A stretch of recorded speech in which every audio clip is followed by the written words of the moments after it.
Hello, Ruby Tomate. We meet again. Okay.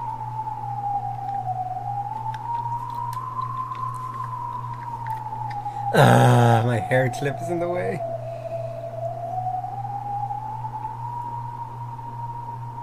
There you go. I can put my headphones on.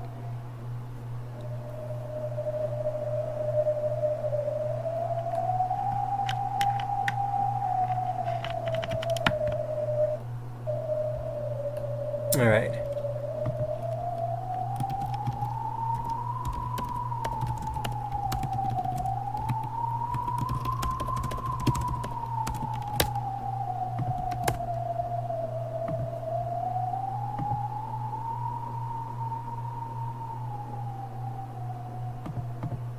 Okay, we're starting.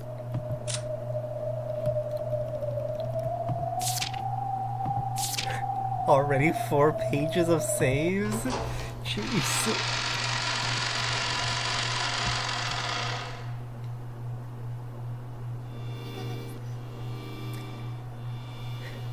So, how is it playing on the witch's side? It feels strange. I used to think that the witch's side has such a huge advantage. But now that I'm on that side, I see that's ridiculous. It's almost like that game where you stick knives in a barrel and try not to stab the mustache guy inside. When I saw her, I instantly sighed. I don't know if the mic picked it up, but I was like, really? You gotta start with this?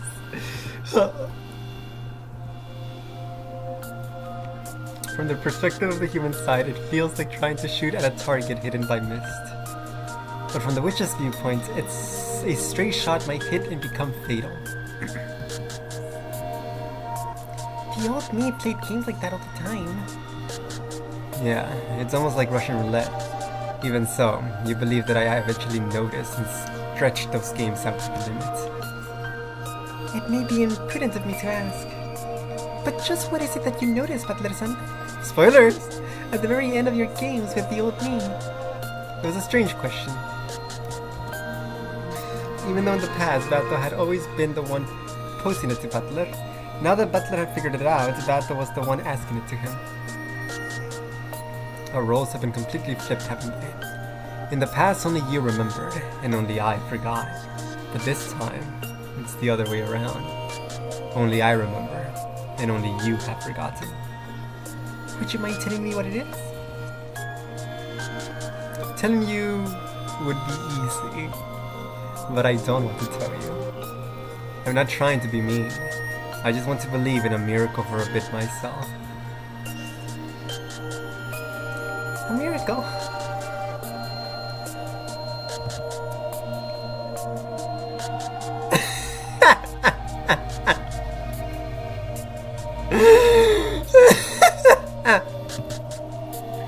Yes, this was the single miraculous seed that Butler had left behind. If Bato could remember a certain something without being told, that would prove that Bato had truly revived, so he wouldn't tell her. It was Butler's final seed, which existed because he still couldn't abandon his hopes for Bato's revival. If you can't tell me, then I won't ask. If I have displeased you, please forgive me. Don't worry about it. I just never know when to give up. As she watched that sad smile, Bato's chest tightened. He was looking at her and seeing the old her. Yes, I must become my former self for his sake. My older sister who gets burned by spiderwebs and I who don't must become one. Surely it's more useful to him if I go on a journey to find myself now, than if I simply watch over his game. How do you feel about this game? Do you think you can win? I intend to. I'll win and end this eternal torture, just like Bato wanted. When it ends, what will happen to the world? Who knows? I wonder. However, that's what we wished for. So no matter what the result is, I'll accept it. What will happen to me? Beata was uncertain. Even she was probably no more than a piece in this game.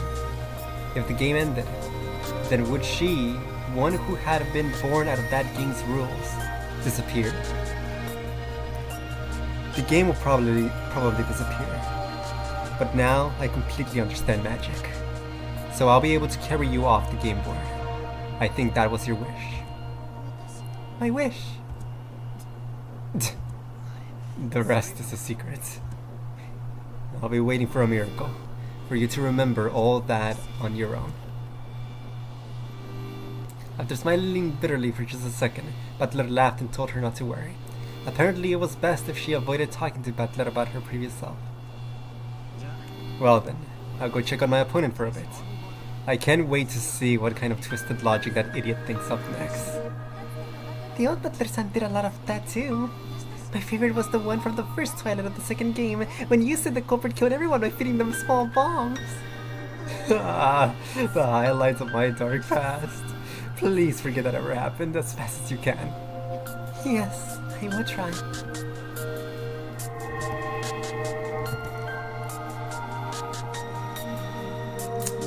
Butler became a cloud of gold butterflies and disappeared into the darkness.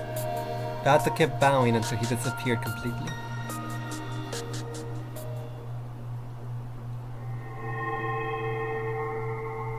To fill in his place, a single gold butterfly appeared and became Beato the Elder.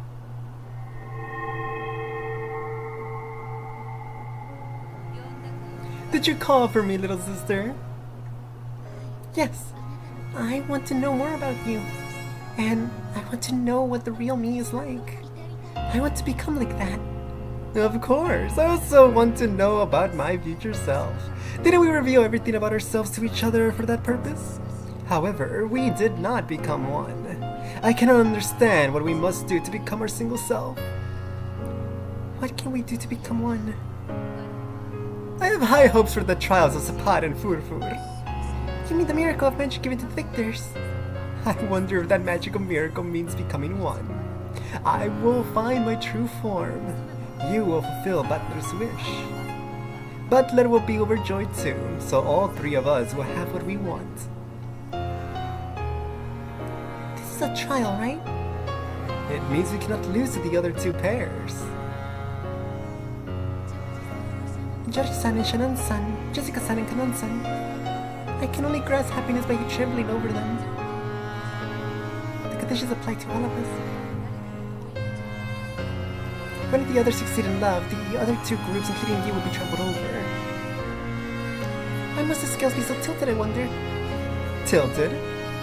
Some people will find love, others won't. In that case, you can put those two groups on a scale. However, the scales for our trial have 3 plates, and 2 must lose for 1 to win. That seems horribly skewed. Who knows? It might mean that successful love is worth 2 destroyed loves. You're too insecure, little sister.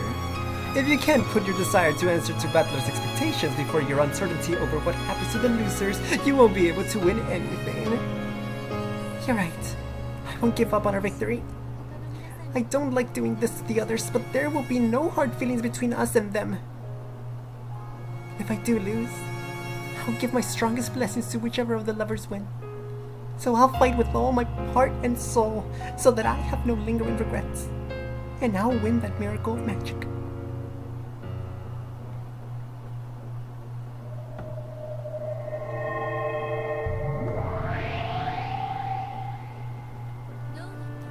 How was it? How did the red and blue shoot out over the first Twilight go? We started by testing the waters. Butler seemed pretty eager too. She had just come back from the fierce fight with Butler, where she had gathered information by making demands for the red text. It was the old familiar kind of fight, reminiscent of when the red text had first appeared, or when use of the blue text was first permitted. And the result? First, in all cases, it was the victims themselves that constructed the closed rooms. Also, those closed rooms were perfectly preserved until Krause's group broke them open. Also, I confirm that during this period, all sorts of interference from the outside were impossible. Erika reported this proudly, as though it had been a great battle, but Berka still looked bored as she listened. After looking at her blankly for a second, Lambda Delta spoke her opinions frankly. Wait a second. Doesn't that mean this closed room murder was perfect?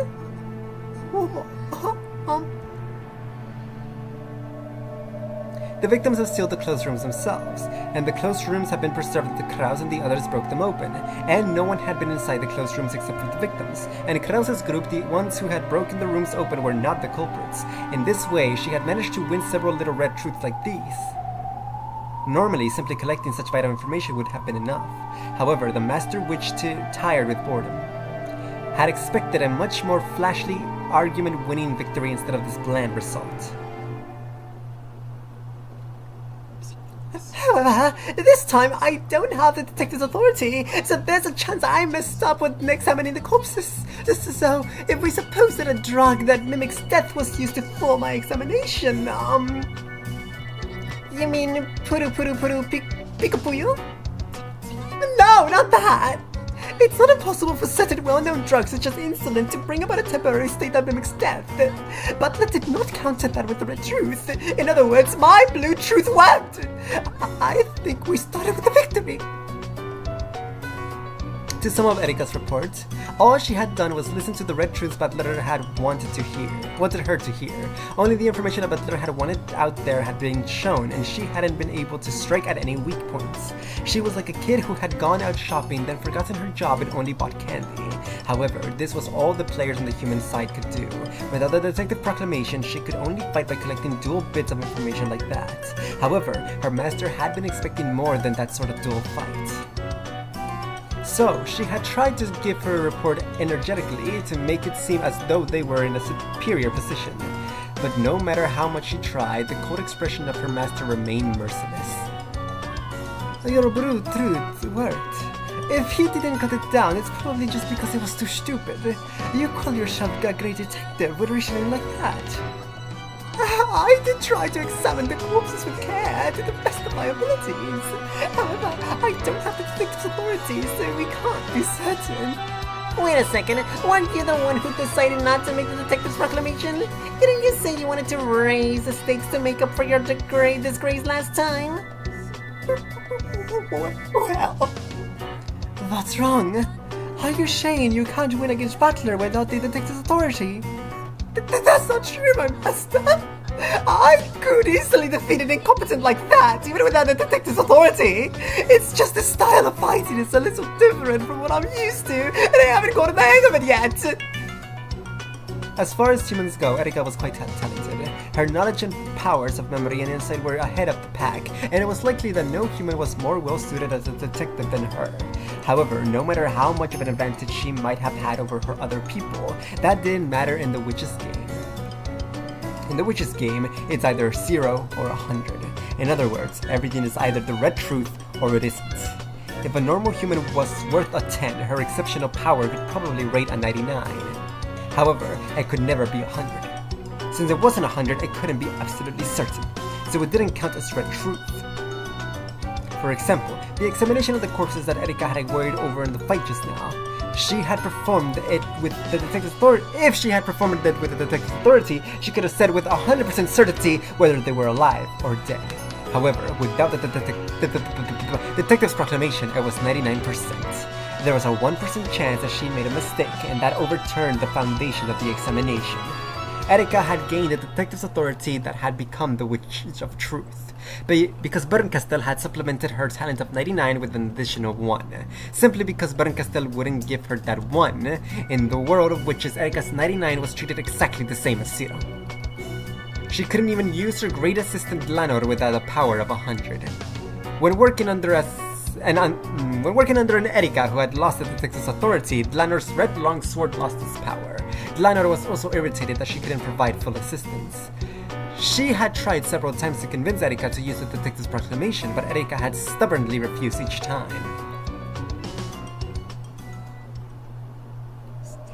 Why not just do it and make the detective proclamation? If you do, you'll be unstoppable. Dlanor could even use her red longsword in the Nox Decalogue. Why not do it, if you want?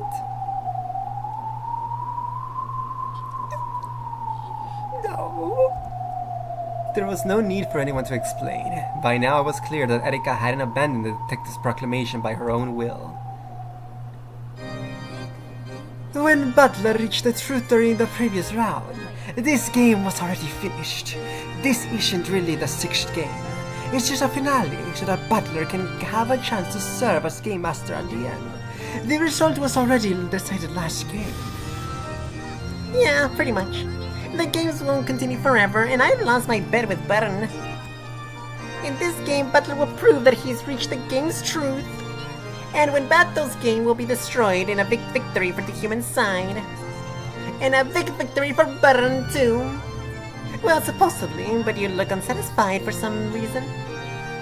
Yeah, I'm not satisfied.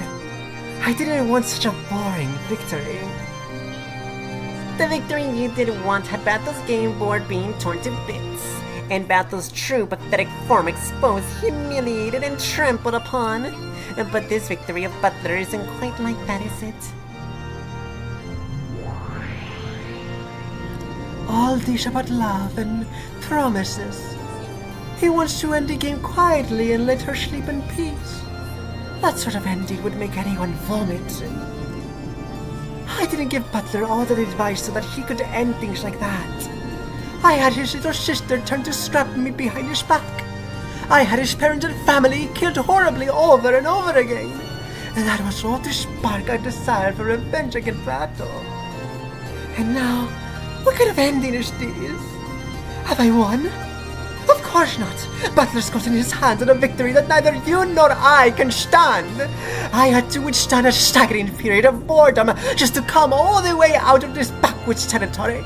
Just so that I could see Beatrice lamely and pathetically torn to little bits. I didn't come here to sip from a rotten yogurt fragment like this. Aw, your angry face is wonderful too, Bern. I see. So this is why you wanted to straighten things out for yourself at least once at the end. It's all the fault of this moron piece screwing up all the time in the last game. Because of you, this game board will look like it'll be fun for the first time in 1,000 years.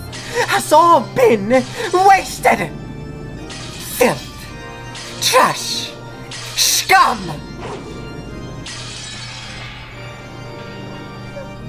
My apologies, I messed up. I will definitely bring you a victory, so please forgive me. If you couldn't win with the detective's authority in the last game, how do you expect to defeat Battler now that he's the game master? You don't have a chance at winning even with the detective's authority. So why bother with it?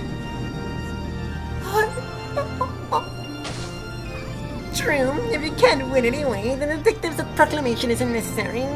The lack will just make your loss all the more certain. And therefore, if you manage to win in this even worse situation, that would be a miracle worthy of me. If, and only, if you can do that, I'll be able to forgive you. Yes, I will surely show you the miracle. Like hell you can, scum. All you can do is thoroughly expose your wretched self in a horrible punishment game, with your only weapon taken away from you. And through it all, you'll still roll over playfully and beg to keep me entertained, scum!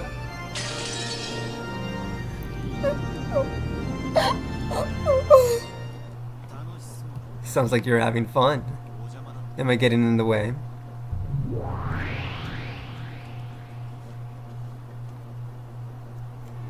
Gold butterflies gathered in the darkness and took the shape of Butler. Though he had just arrived, he seemed to know that the mood was dark. Ah, Butler. I had a look at your first twilight. Quite impressive close rooms. I'm sure you're even more talented than Battle. It's just a rehash of the closed rooms Battle made in the past. I'll take that to be a compliment for Battle. And since your fight with Erika wasn't bad either, think your serial murders will move along smoothly? Who knows? My role isn't to carry out serial murders. It's to use that process to show you closed rooms that are impossible without magic, and thereby achieve victory for the witch side and prove that I fully understood this game. No, there's one more thing. What? to settle things with Erika after that evenly matched duo we acted out last time.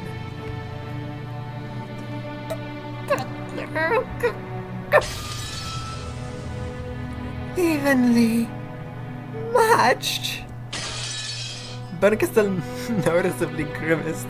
Erika averted her eyes and hung her head timidly. I know what you'd like to say. That wasn't a draw. We should have won easily, so it counts as a loss. Hey, it's not polite to eavesdrop. Look at a mirror. It's written all over your face. No way! Where? Hey, what's going on? If you tell me it's written in ink that only morons can't see, then that's super, that's for you! Lanilda pulled the mirror out of thin air, then looked at it and jumped around angrily. She was apparently pretending to be stupid in her own special way. Erika. What is it? That final fierce attack you and Lanor made in the last game was spectacular. Thanks. What happened to Lanor this time? Are you by yourself? No. I have been waiting here. Lanor had been just standing around in reserve, hiding her presence in the dark shadows.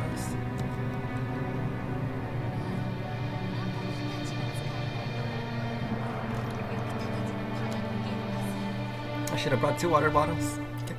Well, when she can't use her red longsword, Lanor is just useless scum. There's no point having her around, so she's hanging back. All I can do now is record Lady Erika's reasoning. Why won't you fight with her? Why can you use that red longsword? Erika's reasoning and your longsword, those were strong because they worked together. Lanor didn't answer. She just glanced at Bernkastel's expression for an instant. However, that glance was the same as a clear answer to Butler now. Butler fully recognized the situation.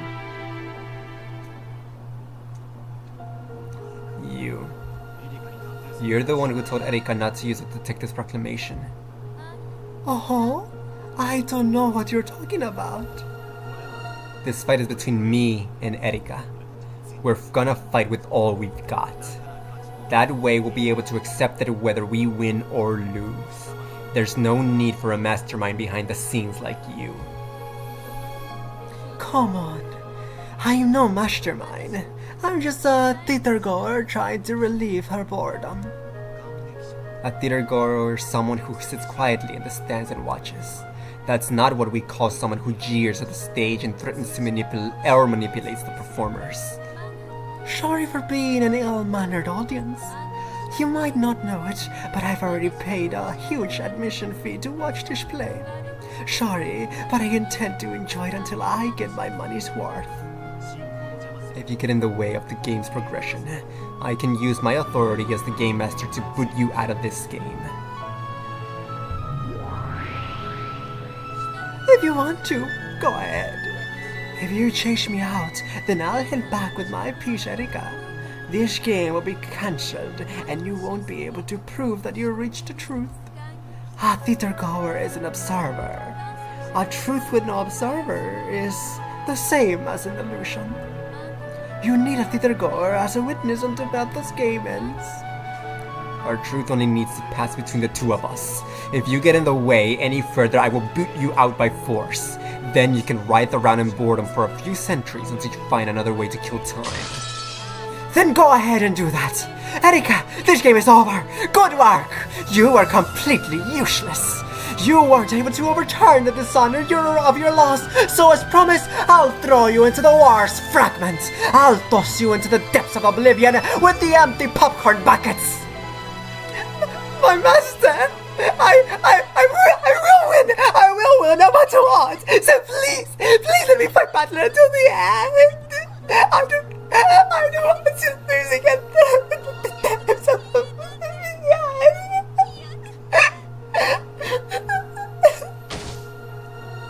You know I want to watch until the end, right? But Butler says he'll toss me out.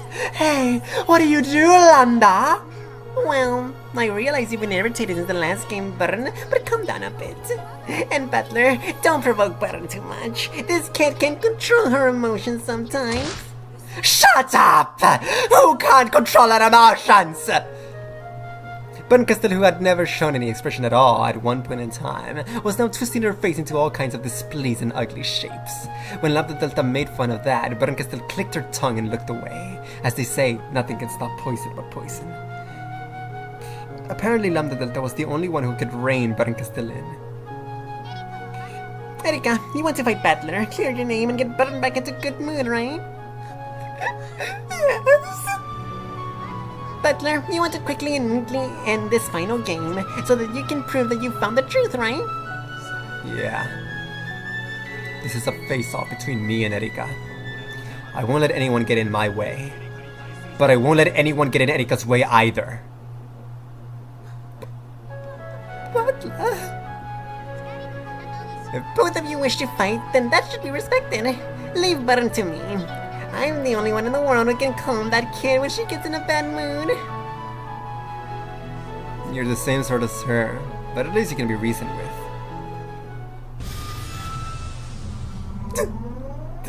I'm so scared.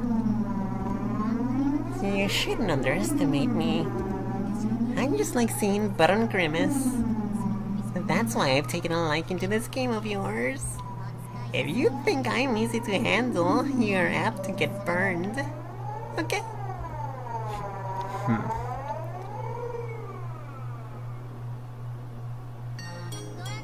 Lanor can't use her red longsword because the detective proclamation hasn't been made. If Erika makes it, she'll regain her power right away, right? Yes. When that happens, forgive me. Erika, What? make the detective proclamation.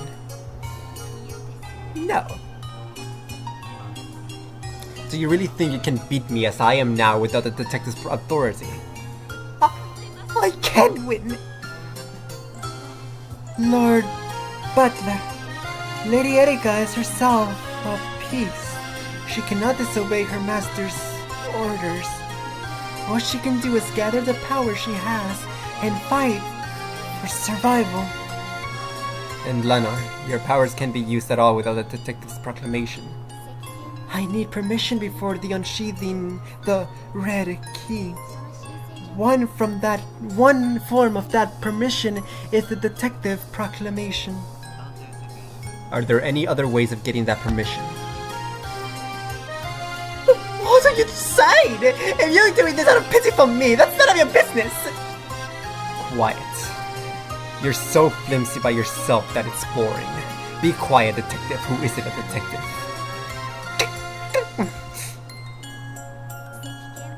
The red key is infinitely similar to the red truth. If and only if I am given a truth, I am permitted to draw my sword for items that pertain to it. What do you mean by a truth? For example, there are Lady Erika's packing tape seals. Those. Lady Buncastle has already acknowledged that those seals are equivalent in value to the red truth. Therefore, I am permitted to draw the red key at least for truths pertaining to those seals. Those caused me a lot of trouble last time. So I had all the sticky packing tape removed from the game board this time around. A splendid move. Erika was proud to be able to call herself the detective, wasn't she? Yes. Though her only goal was to irresponsibly solve riddles, it was a matter of pride for her. Then she must really be suffering now that she can't make that proclamation. Only she could tell you that. Butler took a deep breath and hung his head in thought for a time. Erika was his enemy. But she was the player on the human side, and without her, there would be no game. It had been the same with the old Bato. Butler had one-sidedly viewed Bato as the enemy. However, though Bato had thought of him as her opponent, she hadn't considered him an enemy on a personal level. In accordance with the rules, I must fight my rival ruthlessly. However, that doesn't mean I need to hate Erika herself. I don't know. I won't misunderstand Battle's game.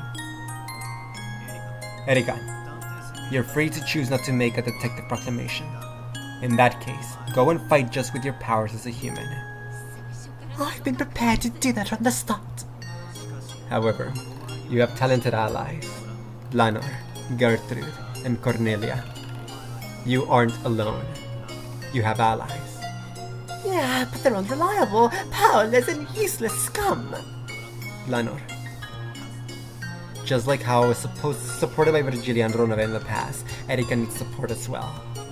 I know from repeated experiences that playing for the human side is tough. Yes, I will assist her with all the powers I possess.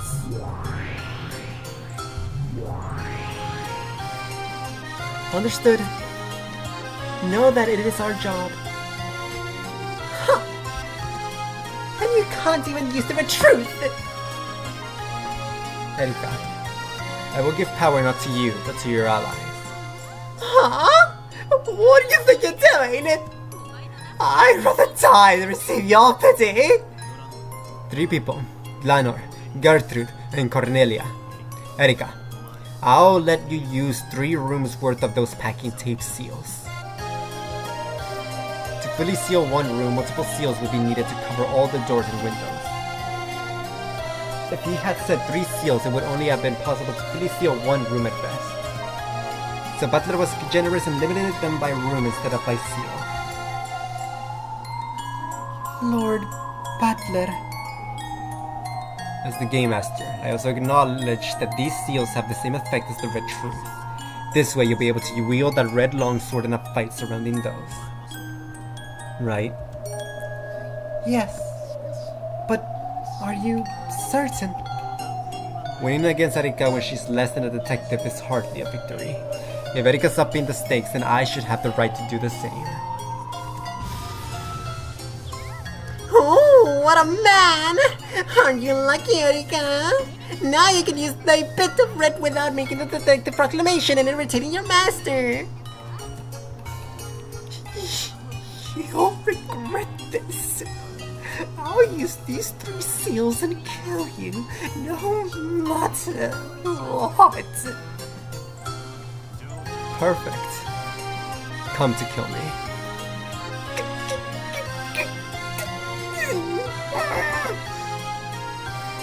Though it was only for 3 rooms, it was a red truth that Erika had desperately wanted. Now she finally had enough leeway to fight as she pleased. She ground her teeth at being pitied by Butler, but her tears were not those of shame. Understood. 3 rooms worth of packing tape seals accepted. Regarding this matter, should we consider them as being accepted retroactively back when Lady Erika received the non-sticky packing tape from Mrs. Kumasawa? Erika had borrowed packing tape from Kumasawa to make seals with. However, Butler had made it so that those weren't sticky. If you ruled that there had never been any problem with the stickiness of that packing tape, the transition could be made smoothly. Sure, that's fine. I'll rewrite the tale. The packing tape that Erika received from Kumasawa late at night on the first day was sticky, but there was only enough left to use on 3 rooms. I'll apply that from here on out. Understood.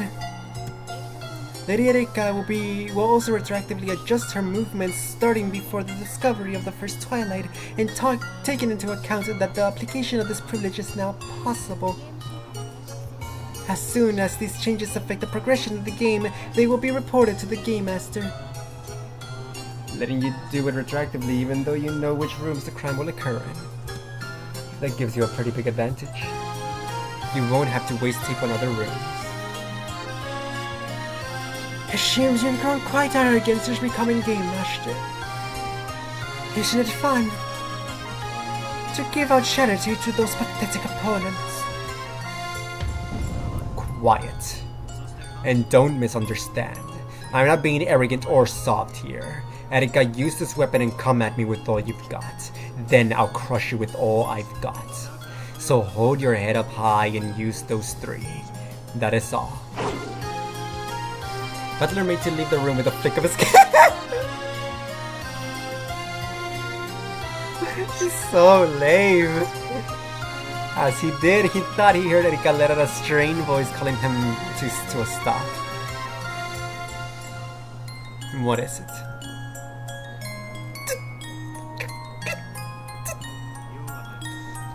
If you have no business with me, I'm going. Make sure you talk with Lanor. Don't listen to those obnoxious witches with whatever they tell you. As long as I am on this game board, I won't let them do whatever they please. Thank you.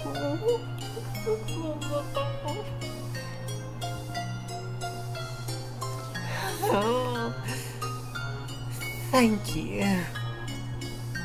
I'll fight with all I've got. I'll come at you with all my strength, so I'll defeat you no matter what. So, if you do win against me, please crush me with all of your strength. Please don't leave a scrap behind. Understood. And don't you go easy on me. This is the final game. I'm playing to prove to Pato that I reached the truth. By now, who wins and who loses doesn't affect that goal. So I just want to accept you as my rival and settle this. In the game, let's suspect each other. Let's suspect each other over everything as enemies. But as fellow players, let's trust each other.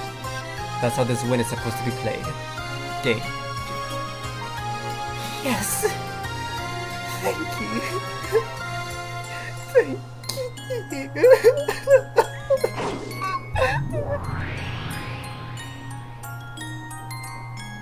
Butler melted into the darkness, became a cloud of gold butterflies and vanished. Erika remained behind, sobbing.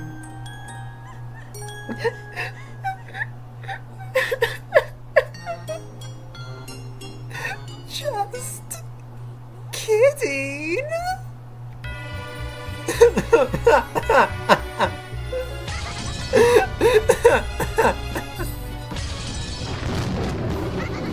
Jeez, you're a damn stupid man! You totally fell for it and gave me the type! I, for the law, Erika, have packing type! It was hard to imagine that the person who had been sobbing pathetically and this person now were the same.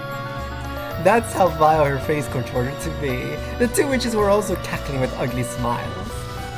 I totally understand. When you become Game Master, it feels like you become God and you get all sure of yourself.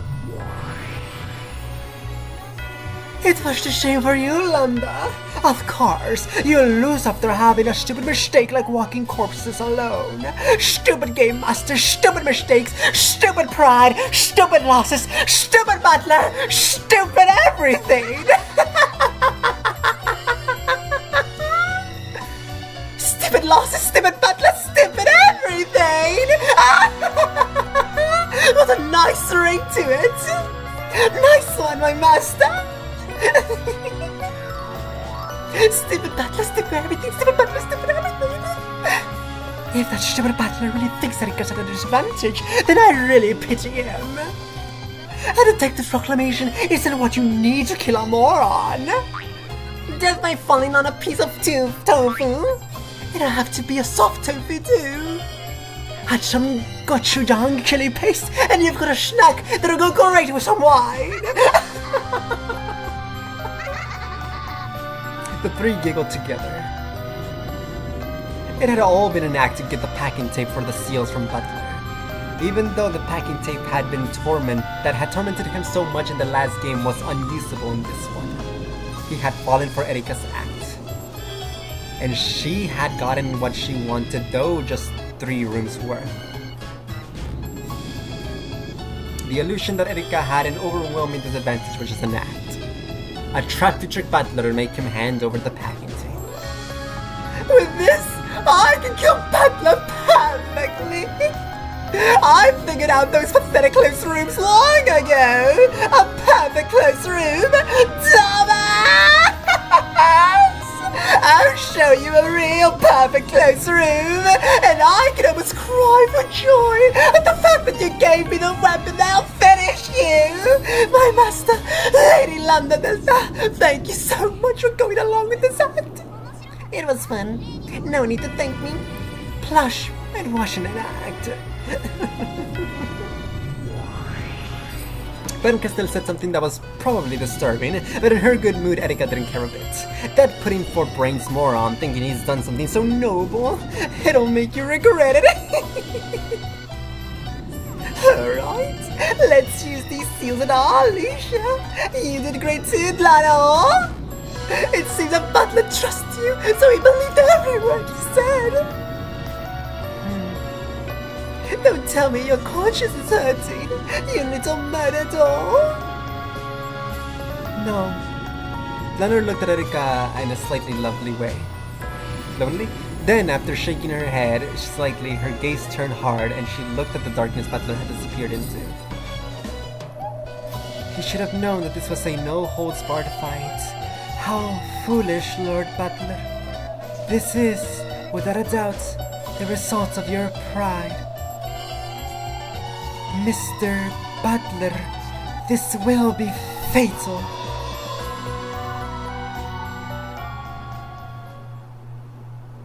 Damn. Darn. That was great scene. Great scene.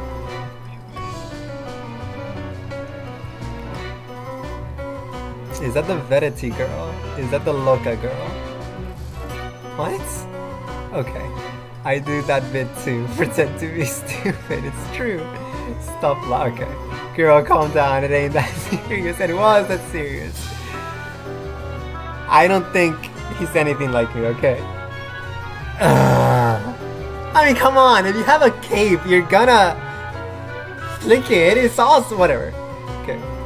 We done worse to him. By we, I mean me. Oh. Cool. Moving on. Water, actually.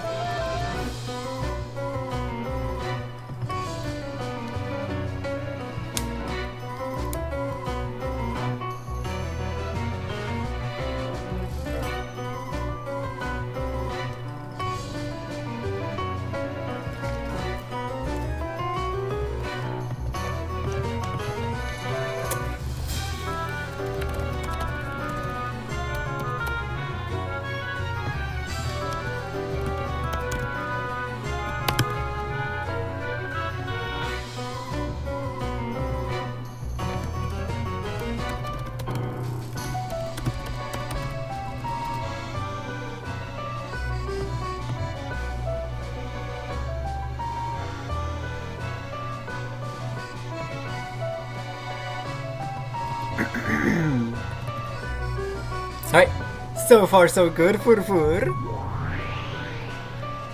Yeah, all of the lovers clearly possess a strong will. This is a victory for love that we shall extol. Everyone had gotten used to those two overdramatic demons. George spoke quietly with an annoyed expression. We'll only extol that after we've passed your trial and someone has been given the miracle of magic. I agree. We've all passed the first trial. What's next?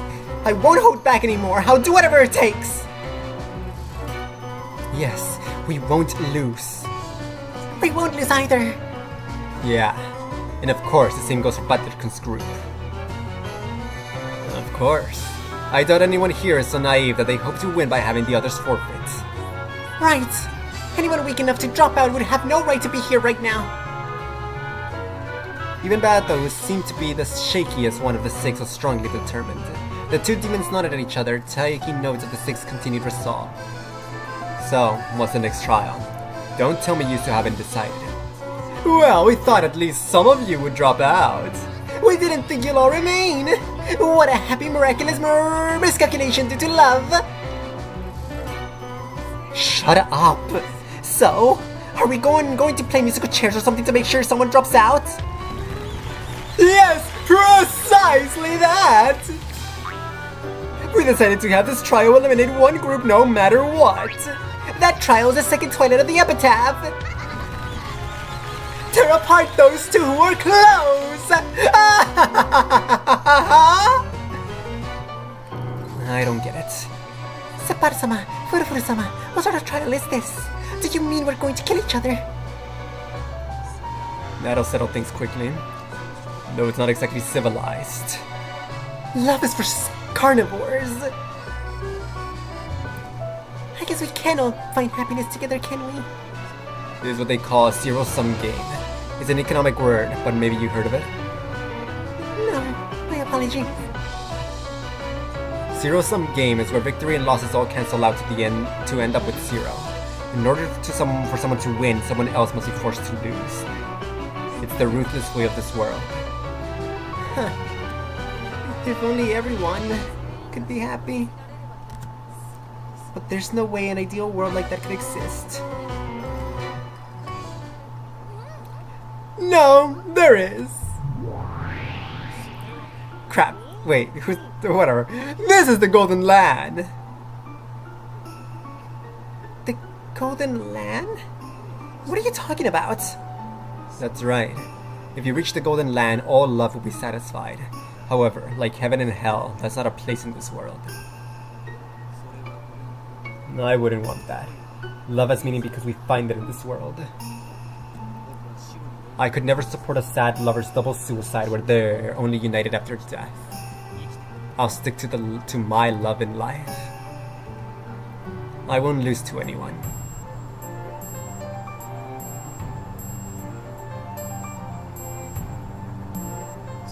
George-san. The door to the Golden Land can be opened by solving the epitaph's riddle. In that place, love and lives are all whole and can be revived, but...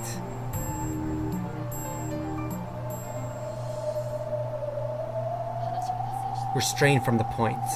Let's hear about the second trial now. Right. What are you trying to make us do with this tear apart the two who are close thing? It's quite simple. The only possible way to tear apart two lovers is by the sad farewell of death. The second trial involves killing one of the six. Of course, any lover with their partner killed is disqualified. In short, one group of lovers must fail during this trial. You say kill so easily. What exactly are we supposed to do? You can just fight to the death. Or you can decide by a lottery of some sort. Like hell we choose by drawing lots. Let's have a fair and square duel. Though if we do that, I imagine that Butler-kun, the game master, and Beatrice, who is the Golden Witch, even though her memory is gone, will have a substantial advantage. Well, I wonder about that. Don't worry. For this trial, we have made everyone's powers equal. Even the game master, Lord Butler, is taking this trial on an even footing with everyone else. In that case, it's fair. Is it completely and purely on an even footing? Yes, it's perfectly even! In a one-on-one matchup, victory would be decided by luck. It's perfectly even. So it's probably takes some time before it's settled. So the trick to attack when you're in a superior position, I wonder. Duels that take time are, of course, wonderful. Why would anyone leave it up to luck? Of course we want to fight in a situation to our advantage. In that case, a three-way struggle. Won't that mean we're stuck? Beato was the first to notice. If the six were truly on an even footing and both willing and capable of winning, one pair would have to concentrate their attacks on a single person. If that happened, then the pair containing their target would, of course, band together and resist. In other words, it would never be 2 against 1. It would become 2 against 2 in a matter of luck. However, at that time, any third pair who happened to be watching this could team up with whichever pair they linked with, no risk to themselves, defeating the opposing pair with certainty. sounds troublesome. It means that moving first is disadvantageous. If you step forward and fight, it's a matter of luck. If you sit and wait for the others to start fighting, it's certain victory. A fight would never begin in this situation. Maybe we could just have everyone fight the person next to them one-on-one. Then as soon as one fight is settled, the trial will be over. Unless everyone could abandon any naive hopes for a 2-on-1 fight, this trial would never begin and never end. In that case, they made a gentleman's agreement and had everyone do it once. It would be no different from drawing lots, but it would at least be even. That would work. If we do that, everyone will just defend instead of fighting, protect proactively. All they need to do is wait for someone to lose before they do. Shannon's point was a solid one. If both fighters just glared at each other without attacking, then neither would lose. All they had to do was wait for someone other than themselves to lose first. This brought them back to the starting point. No one would fight proactively. In the end, no one will move and nothing will be resolved.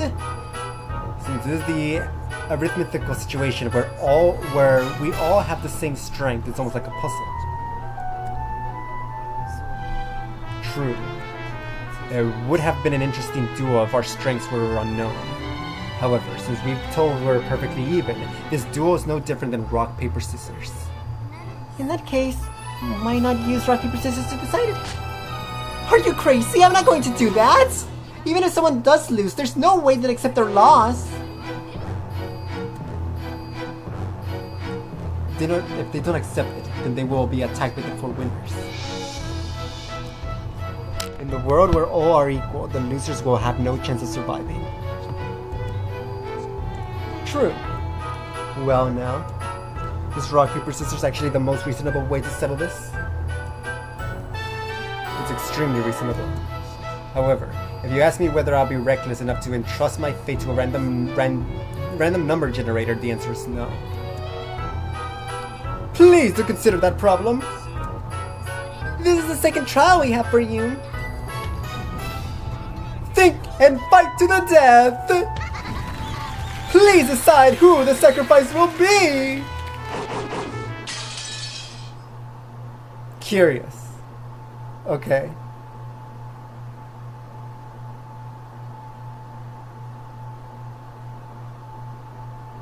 A small contradiction.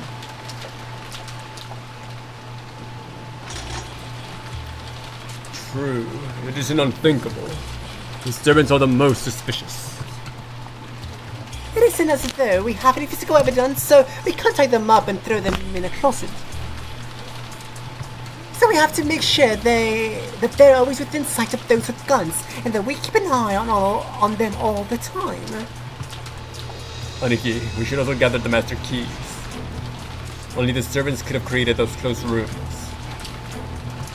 They must have done something with the chain locks using some tool or arrangement that only the servants know about. They have all served us for a long time. I can hardly imagine that they would commit murder. Kinzo-san's life is nearly over, and I hear that the inheritance problem is still very shaky. Add on that story about 10 tons of gold being hidden somewhere. A possible payoff like that might be enough to convince certain people to commit a crime. I don't want to think about it, but there's also a chance that the old bastard is running some bizarre cult ceremony. The servants of the One Wing are his pawns, and they might have been the ones to carry out the murders. How about that anyway? Have we been able to contact him yet? No. The extension line isn't working either. The culprits may have broken it. And Father does sometimes leave the receiver off the hook when he's in a bad mood. When I'm not, I only receive a grumpy reply. We can't contact him like that, but that study is well protected. Probably safer there, so it might be best to have him stay there. Flustered Kraus tried to explain why Kinzo's silence. Butler, the game master, hadn't made Kinzo's death a major theme for this game, so the conversation didn't progress any further at this point. They stopped talking about Kinso without Rudolph thinking anything was particularly suspicious.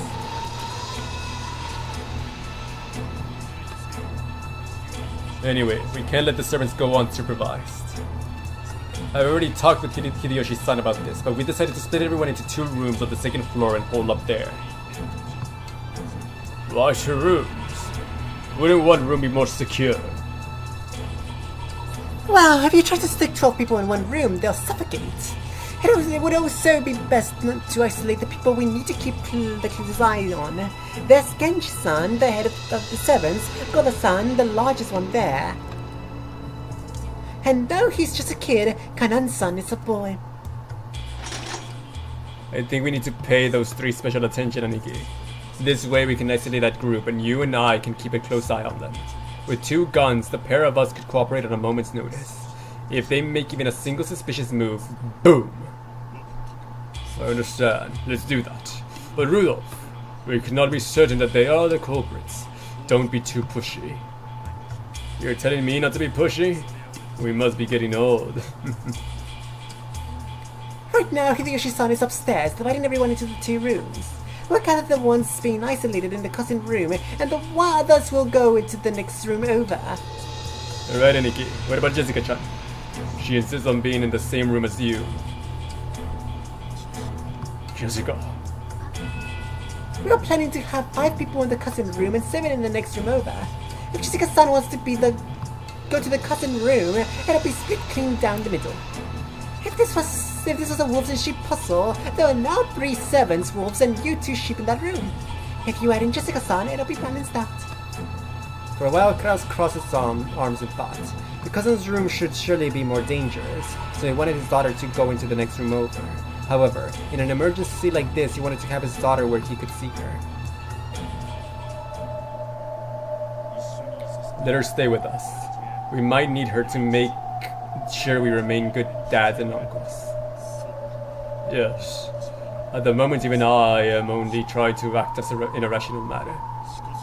But I cannot guarantee that my sadness at losing my wife won't change to anger. Even without any physical evidence, the servants are certainly the most suspicious. During the long wait, the 2 men's weariness and anger and sadness might make them lose their reason and act out in anger. After thinking deeply, Kraus decided to accept Jessica's request, in part to prevent such a thing from happening. I think that's a good idea. I approve as well. I agree. It's enough that only Rosa and I lose children. Rudolph.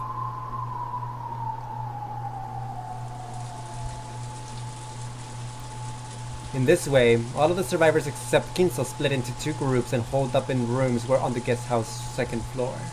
One group was in the cousin room. Kraus, Rudolph, Jessica, Genji, Kanon, and Goda. 6 people.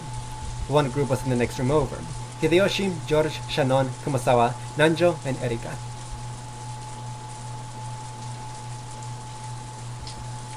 Six people here too. Perhaps as a result of the killer's doing, the external phone line had been cut off, and they would have to wait for the ferry boat coming the next day before they could contact the police. However, the weather report said that the typhoon could make the ocean rough out the next day. When such a thing happens, the ferry boat takes the day off, so it would probably be 2 days before the boat came. In other words, they would need to spend a full 2 nights holed up here.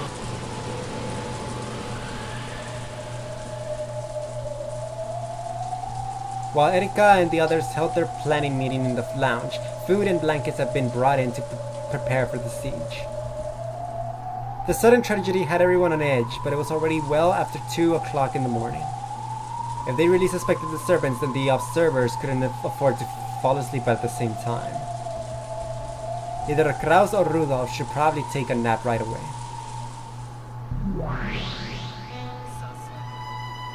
Not bad. Even without the detective's authority, you managed to take control pretty cleverly. A man who lost his cool is no different than an emotional dog. If you treat them properly, it's easy to control them. One of the benefits of the detective authority was being able to take charge of the situation. Because of this, Erika, who was both a guest and a young girl, had been able to order a large number of adults around at will. However, she didn't have that same power this time, so Erika had taken advantage by making use of the natural conversation skills and techniques for controlling men. The detective's authority is the same as magic. You can't do anything that's impossible for you. So I guess Erika was only acknowledged as such because she already had that much power. Magic is not something that is given to lazy or powerless humans. Right. On the contrary, people who can hide their great efforts are the ones we call witches. The absolute nature of the detective's authority can affect even magic. However, that convenient power probably hadn't been given to Erika easily.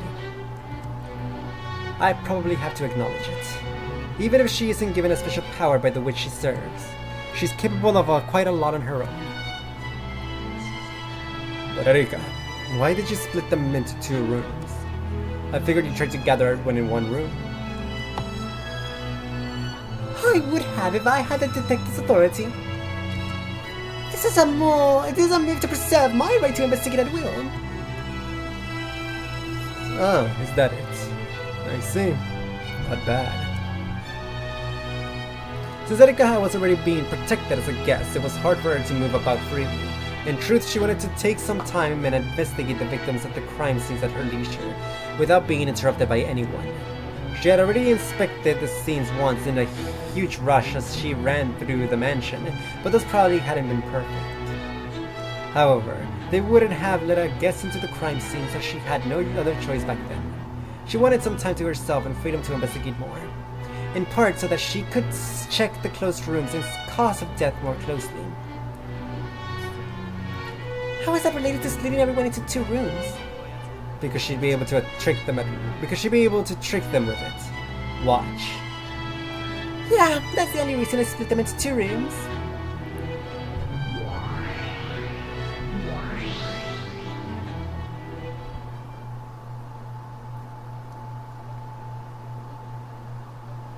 The cousin room was filled with a quiet tension. The room had 6 people: Kraus, Jessica, and Rudolph.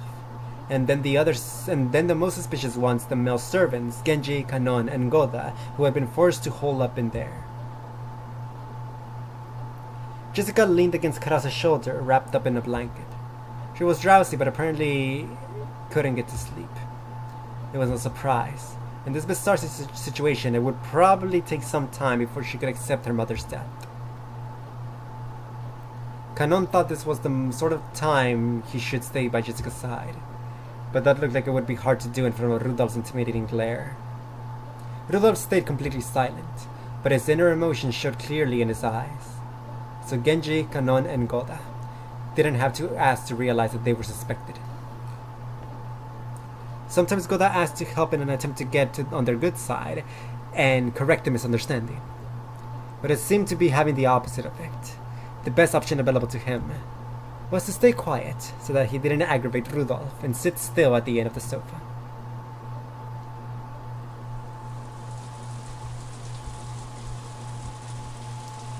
The next room over, there were also 6 people: Erika, Hideyoshi, George, Shannon, Nanjo, and Kumasawa. The former of the room and the constrained atmosphere were the same as the cousin room, the format, but even so, it was relatively calm there.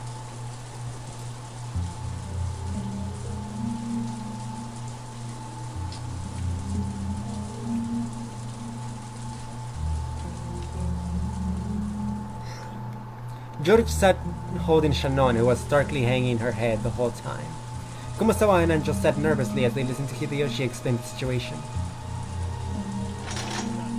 We don't know how many enemies there are. However, we have guns with us. And of course, our shotguns before. I'm not talking about the Hawaii shooting center here. It's been long enough that I can confess that I once definitely fired off one of them occupying forces pistols. You see, back then, the black markets was controlled by foreign gangsters. What is he on about? He probably wanted to make everyone feel secure by convincing them that he could be relied upon. Hideyoshi went into one of his old stories that everyone had already heard many times, and which had gotten more extravagant each time they've heard it. It didn't make them any more confident in Hideyoshi's abilities, but it did seem to calm things down a little by bringing in a sense of normality. Why has a crime like this happened? I hope the boat comes tomorrow.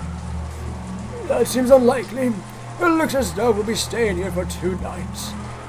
Now is a good time to get some sleep. My nerves aren't dull enough to let me sleep soundly in a situation like this. George-sama. The pain and anger of losing his mother quietly tormented George. Sleepiness probably wouldn't be coming to him in a while. Erika suddenly clapped her hands as though she had just remembered something, then whispered in Hideyoshi's ear, interrupting the old story which she had grown quite engrossed with. Sorry, I'm going to go to the cousin room for a second. There was one little thing I just need to check on with the sevens over there. Can you use the phone? You just need to dial the room number. Oh, have you forgotten? It seems the culprit has broken the phones. Wait, you don't mean... You found some kind of contradiction in their testimonies. Up until this point, Erika had spent a lot of time giving the impression that she behaved like a detective, so Hideyoshi immediately assumed that this was something vital to do with the crime. It'll be easy to check, but it might be a huge lead. I'll be back before long. Please don't let anyone leave this room. Even though it's the next room over, it's too dangerous to go alone. You sure you don't want to take someone with you? We can't trust the servants or Nanjo-san completely. You're in charge of this room. George-san is needed to support you. There's no one left. Don't worry, the detective never gets attacked. Erika had already worked hard to look like a sharp, clear-headed person. Hideyoshi relaxed and agreed, thinking that it was just next door and wouldn't be a problem.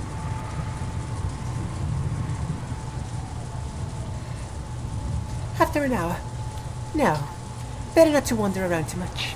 I'll stay over there until morning. It'll be better if I wait until the things get light before I come back. Good thinking. You be careful now. It's just a little trip to the next room over. Take good care of the room. Please don't let anyone go outside. We've already brought everything we need up here, so there's no reason for anyone to leave. Food, drinks, blankets, medicine, towels, tissue paper, everything. The women also had their cosmetic pouches. They could last 48 hours without liking for anything. I know. We aren't just here to protect ourselves. We're also on the lookout for the culprit if he's among us. I understand. Goodbye then. Where are you going, Erika-chan? We promised that no one would go outside. Oh, Erika-chan remembered something important she had to do. She's going to the next room over. Don't worry, she'll be fine. Hideyoshi suspected that Shannon might be one of the culprits. Since he also knew that Shannon and George had a special relationship, he apparently thought it would be prudent to mislead George about Erika's actions and motives.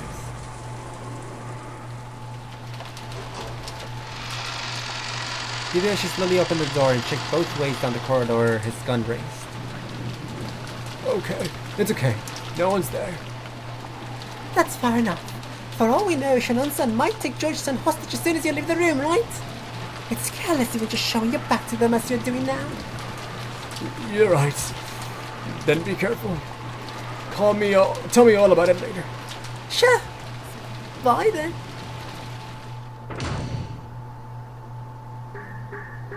Erika closed the door, pushing Hideyoshi back inside. Then she waited for the sound of the lock on the inside, and her smiling eyes opened wide. Her expression had become ruthless and intelligent. In this way, Erika was able to gain several hours, during which all of the suspects were sealed up and she alone was free. Finally! I can investigate to my heart's content! But first, Ushinomiya Butler! Don't use my full name. Allow me to confirm the location of all characters present. Repeat it! Of course, I'm not obligated to respond, remember. If you don't, I just say that someone sneaked out while I wasn't looking, and that this person was responsible for the bizarre crimes that I was sure to follow. If you want to show me an impossible murder, you should first confirm their locations. Sure, why not? I'll listen. At least. Let me hear it. From now on, instead of repeating the barricaded rooms next to the custom room, let's just say the next room over. Does that work for you? Sounds simple enough. Got it. And When I check everyone's locations, and as I am about to, I am not concerned with whether they're alive or dead. Think of it as the location of the body. And of course, I'm referring to the current point in time. Here we go. The 6 first-time victims are located at the places where they were discovered. Natsuki is in her room, Eva is in the VIP room, Kairi is in Krause's study, Rosa and Maria are in the parlor, and you are in the guest room. Don't tell me you've already going to refuse. Don't worry. I acknowledge it. First off, it was acknowledged that the victims' locations were the first as the rooms where she had been that had been shown by the witch's sight illusion. Good. I'll continue. Hideyoshi Jorshan and Kumasabanka Nanjo are in the next room over. Acknowledged. With that, the humans in the room Erika had just left had been specified. Carefully checking even obvious things like that was most basic part of playing on the human side. Good. I'll continue. Everyone else is in the cousin room. Everyone else.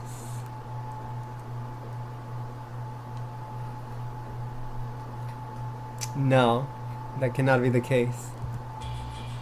The word everyone drew a slight reaction from Butler. The intuition he built up from all his previous games had told him not to answer this one instantly. I refuse. Acknowledging that would mean that Kinzo's corpse would have to be in the cousin's room. Pardon me. It's not already been shown that Kinzo no longer exists, so please remove the word everyone. Why are you using the word everyone for the cousin room alone? Why are you so vague? When you could just mention the names of Kraus and the other 5 individually. I'd just be too much of a pain to read out all the names. Or is there something wrong? Does using the word everyone create a problem with some trick of yours? If Butler had been told to repeat Kraus, Rudolph, Jessica, Genji, Goda, and Kanon are in the cousin room, he would probably have acknowledged it with the red without thinking too much about it.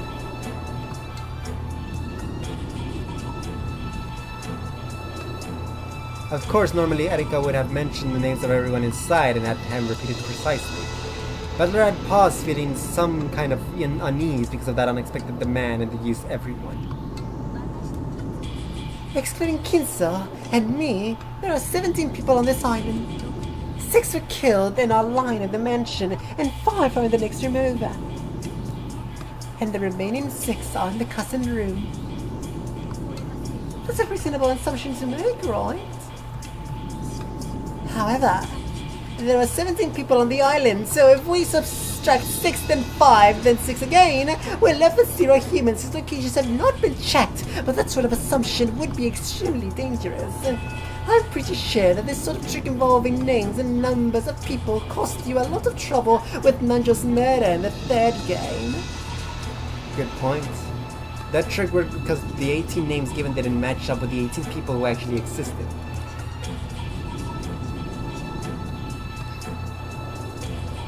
Leaving room to add an unknown person. Exactly. And so I can feel secure just by checking the locations by name. That's why I use the word everyone. That word can prevent you from using a new trick that I haven't even thought of. I see. Pretty crafty of you. If Butler was planning a new trick where the names and numbers of people would be used to create false alibis, then the murder of Nanjo in the third game, even naming all 17 people and checking their positions left a trace of uncertainty behind. And if he cleverly managed to slip someone past the names and numbers of people. For example, let's say that an unknown Assassin X is hiding on this island. Let's call him Pumpkin Pico Man. I see. Even if you list everyone's names and check the locations, this Puro Pico Man guy would fall outside the net. Precisely. Even hearing there are only 70 people on this island and there are the locations of 70 people is insufficient. There's already a precedent for this. However, the word everyone is just too broad. Can't you word it a little better? No, if we run away from the word everyone here, there's a chance that Erika will be able to use that as a basis for making Puro Puro Pico Man the culprit for everything. In my old fights with you, I also nailed several riddles with no basis other than the unknown 18% X. The one everyone is significant. Make sure you think very carefully first. Erika wore a full but evil smile, confident that she had made a powerful move. Players on the witch side must eradicate all possibilities that would be possible for humans. If I don't crush any chance for this ridiculously named Puro Puro Pico Man right now. Translators, can you replace Puro Puro Pico Man with Purple Guy? Oh, dude, it even has the Puro Puro sound, like a purple. Wow, it all makes sense. It's connected. I knew I was right. He'll be used to explain everything the witch does. There was a move I like to use in my old games of battle. Back at the very beginning of this fight, my counterattacks were all based on the unknown 19% X. Because of that, battle had restricted the number of people on the island, making it necessary to eliminate any unknown person hiding somewhere. In that case, this time is the same.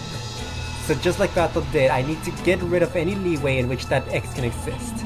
The number of people on the island has already been announced, but since she's suspecting tricks involving names and numbers of people, saying the same thing again won't satisfy her. In that case, I have no choice but to respond to her demands and use the word everyone.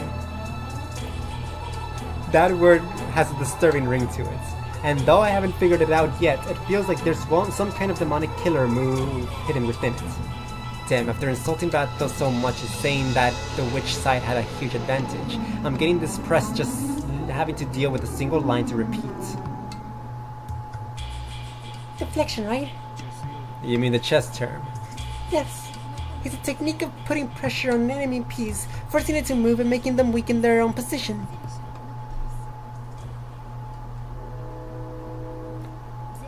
I'm threatening you with a broad and powerful piece called to everyone, pressuring you to move.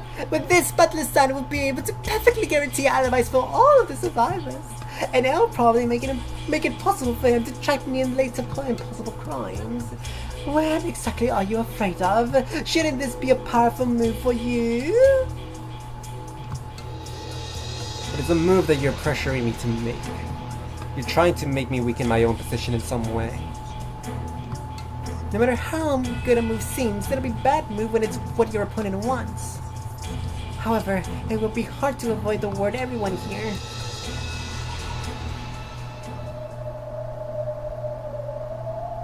Oh? The red truth can cut the weak reasoning of the human side apart over and over. In the past, I feared its ruthlessness.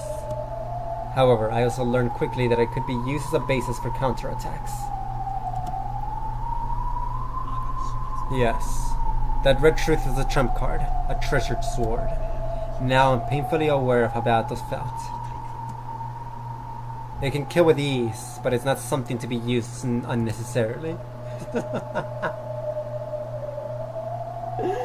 Yeah, like Bato didn't throw the red around willy-nilly. And you are incompetent. Using it carelessly will end up cornering the witch side instead. What will you do? We can put this on hold if you want. No. Okay, I acknowledge it. I acknowledge that everyone else is in the cousin room.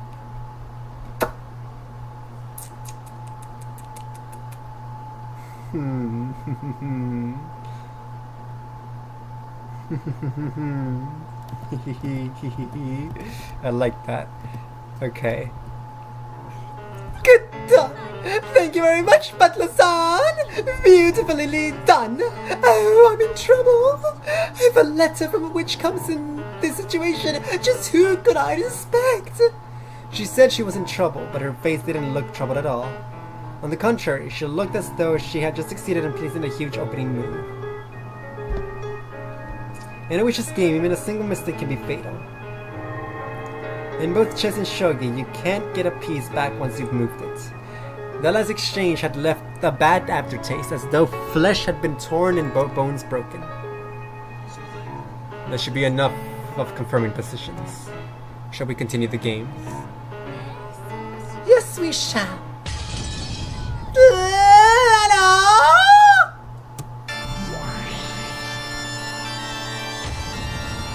Yes, Lady Erika. Let's get started right away. Let's use the privilege our merciful Game Master has given us. Yes, understood. Gertrude, Cornelia, use 2 rooms worth of the 3 sets of seals we were given.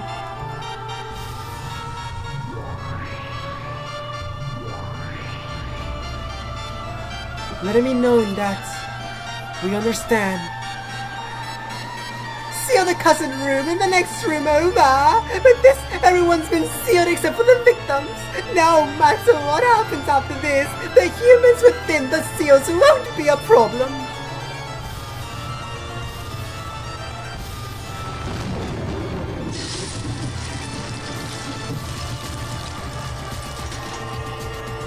By the seals on the doors and windows, the complete sealing of both the cousin room and the next room over have been guaranteed. For just an instant, a red longsword had returned to Dlanor's hand. She had been given permission to draw it, thanks to the red truth that she finally gained.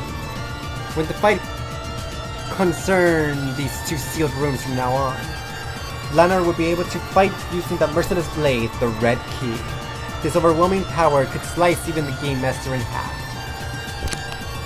For a while, Erika and Dlanor just grinned at each other, entranced by the ruthless red light that was burned into their eyes. Senora Aide, allow me to ask you a question. Wait. That's senior, I read it as senor. What is it?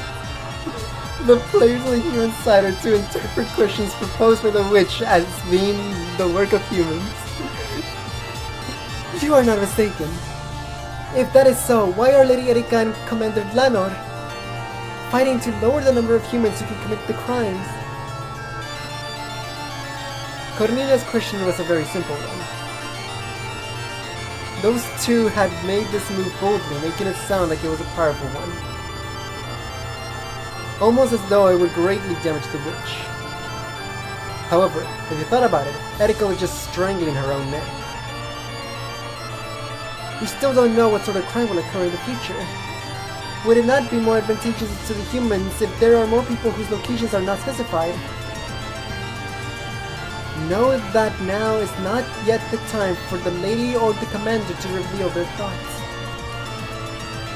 I apologize for my idle chatter. Cornelia looked like she wasn't satisfied. In the previous games, when trying to help Kinzo escape from his study, Butler had desperately tried to break free from that closed room using various methods. As a result, Kinzo had escaped into the darkness of the night, and it had later been possible to treat him like an elusive phantom. In other words, closed rooms were advantageous to witches and disadvantageous to humans. Witches proposed closed rooms, and humans destroyed and denied them. That should have been the standard tactic of this game. And yet Erika had created closed rooms herself, sealing a full 11 humans in them. In other words, this was the same as abandoning the right to those 11 people, when explaining all of the later tricks. In the past, Butler had confirmed the location of certain people, but that had been to check whether certain pieces existed that which she could break closed rooms, a completely different situation. Why had Erika taken these 11 people who were also her pieces and sealed them in a closed room? Is she stupid? Cornelia had experienced enough fights to understand this move, which looked as though they were trapping themselves.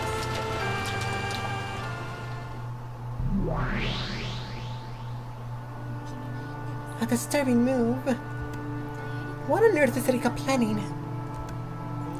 It isn't necessarily an attack.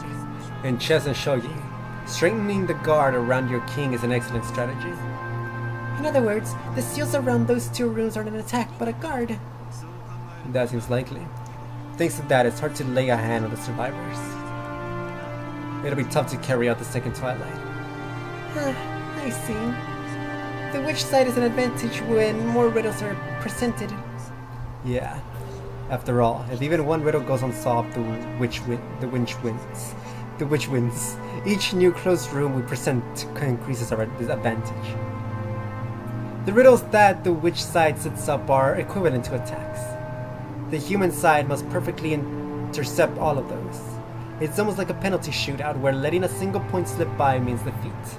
So the witch side wants to increase the number of attacks. The human side wants to lower the number of attacks. When Butler had fought on the human side, he hadn't thought of the survivors holding up in the room as being particularly useful. Yeah, okay, whatever. However, from the witch's side perspective, this strategy was simple but effective. What made battle incredible was how she bluffed and sneered at this tactic as though it was completely useless. On the inside, she must have been so worried over how to break down all of those barricades in each game. Right now, I'm sure of that. I see, so strengthening your guard to make it hard for a crime to occur is one way for a human side to fight. However, that's a simple move. The great detective Furudo Erika wouldn't have looked so confident after playing a move like that. Would Erika be happy after playing a defensive move? Though this move looks as though she's restraining herself, it's also extremely unlikely that Erika was playing defensively. I'm sure this is an attack, not a move made for defense. Though I don't know what kind of attack it is. Next is our move. What shall we do? For the moment, she has at least apparently spent her turn on strengthening her guard to stop the second Twilight instead of reasoning about the first Twilight. If they pull back. If they pull back, push. In that case, it's time for us to attack. But how should we attack? The guest house is well guarded. Yes, it appears as though the entire guest house is now under Erika's control. However, there are certain pieces like bishops and knights whose specialty is cutting behind enemy lines.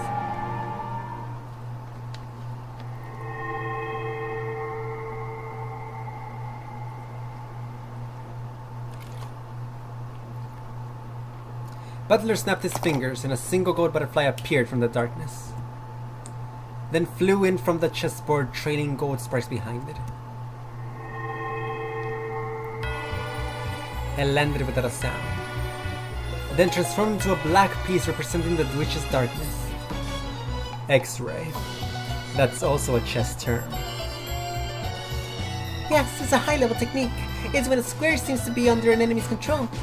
But you spotted that your own piece actually has enough influence over it, so you attack. Erika, if you really believe that you can stop my next attack by sealing up all the survivors, that's just naive. Butler raised his new black piece high. His target was a single open space deep behind enemy lines. How will you handle it? This is my response.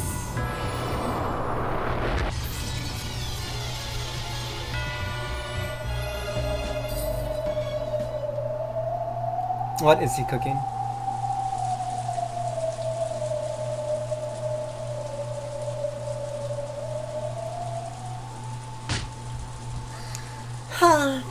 Now I can finally stretch my wings. First off, let's take a midnight stroll to the mansion. You're right, Rivy. You're right.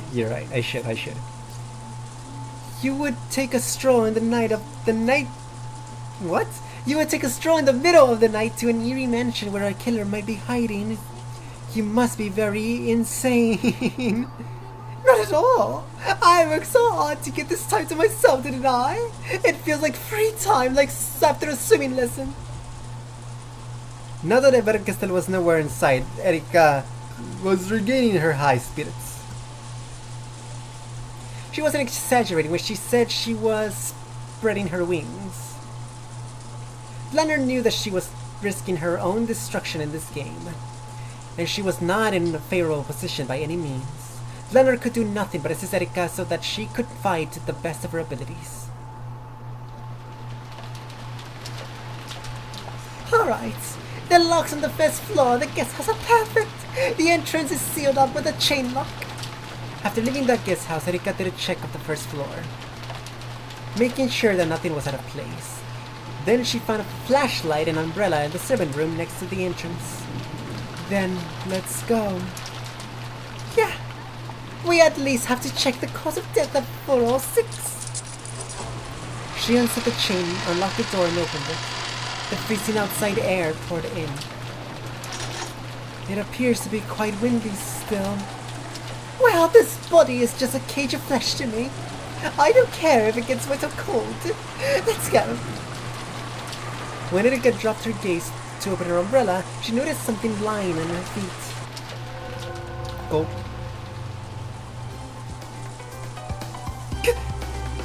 It's one of the usual letters. It was one of those letters sent by the witch, with the seal of the one-winged eagle on it. It had been wedged under the outside mat in front of the entrance, as though someone had predicted that Erika would eventually leave the mansion by this way.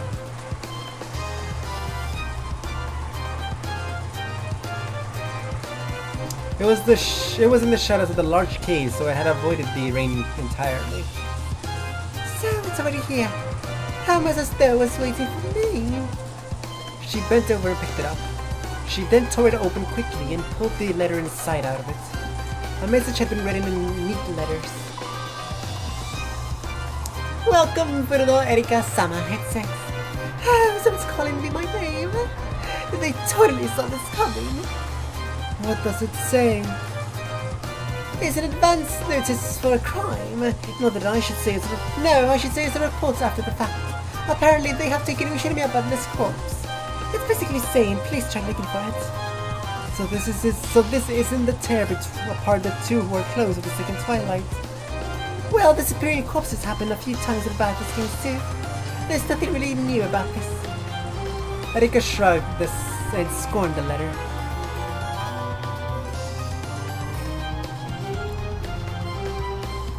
However, this letter was a real attack. All of the survivors were sealed in rooms on the second floor. And at the very end, after she had gone around with Kras and the others to check the locks and doors and windows, Erika had personally confirmed that there was nothing on the spot. So this was an attack saying someone who shouldn't be here placed the letter, and that this someone was a witch. That was also an attack that the old battle had often used.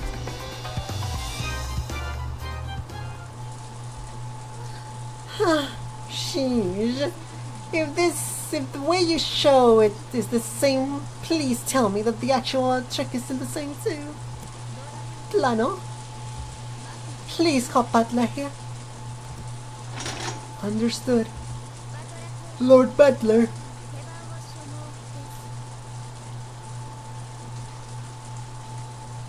We wish to take our turn.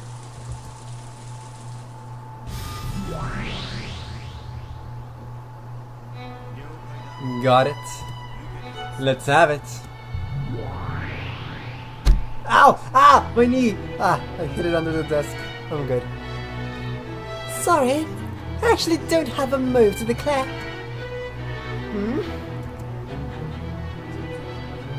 The truth is, there's something I need to apologize for. Apologize? Butler and Beto eyes went wide. However, though Erika said she wanted to apologize, she got a confident look on her face as though even that apology would be a new move. So Butler glared at her dubiously without letting his guard down. It's about those retroactive seals. I actually already sealed one place. I apologize for taking so long to report this to you. You already sealed something. In other words, you already used up all 3 rooms worth. Yes! I promised that I would report on it right away, but I completely forgot until now. You have my sincere apologies.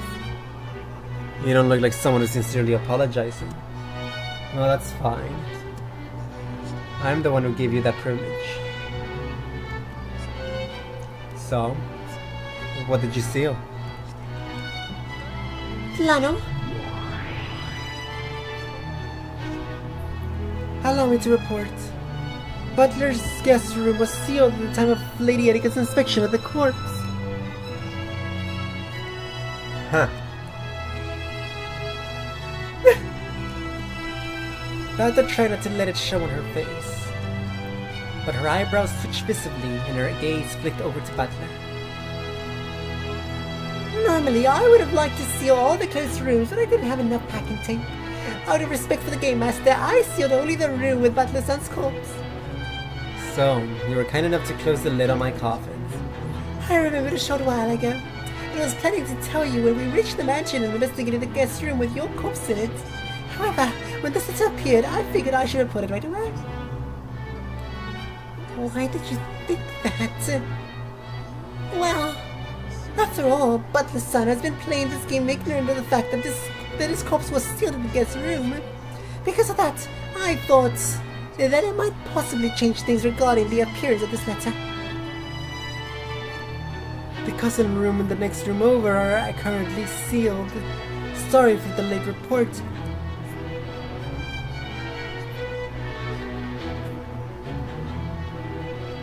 But the guest room with your corpse in it is also sealed. And there are 17 people on the island, excluding Lady Erika. Is that true? I haven't checked in a while. I haven't checked this menu at all, you know? Okay, so we don't count Kinso anymore. So 1, 2, 3, 4, 5, 6, 7, 8, 9, 10, 11, 12, 13, 14, 15, 16 if we count Shannon and Kanon as one person, and 17 if we count Erika. So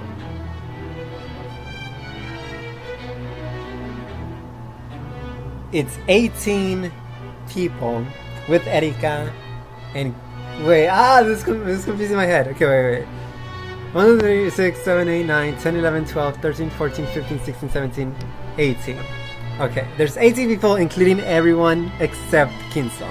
18 people. There's 18 people. If you don't count Erika, it's 17 people. If you count Shannon and Kanan as one person, it's 16 people. So the minimum is 16. The minimum of people is 16.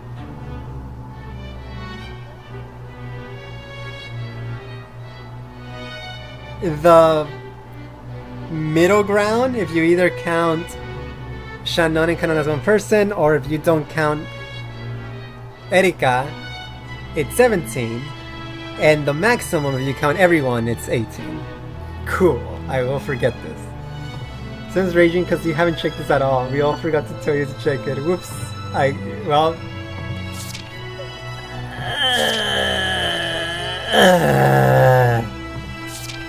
I'll just read the dead people.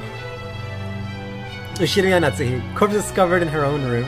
Furuda Erika did not perform a sufficiently detailed investigation, so the details of the cause of death are unknown. Ushiriya Eva. Where corpse discovered in her own room. Corpse discovered in the VIP room, same thing. Corpse discovered in Krause's study. Corpse discovered in the guest room. Corpse discovered in the parlor. Corpse discovered in the parlor. I want to read her.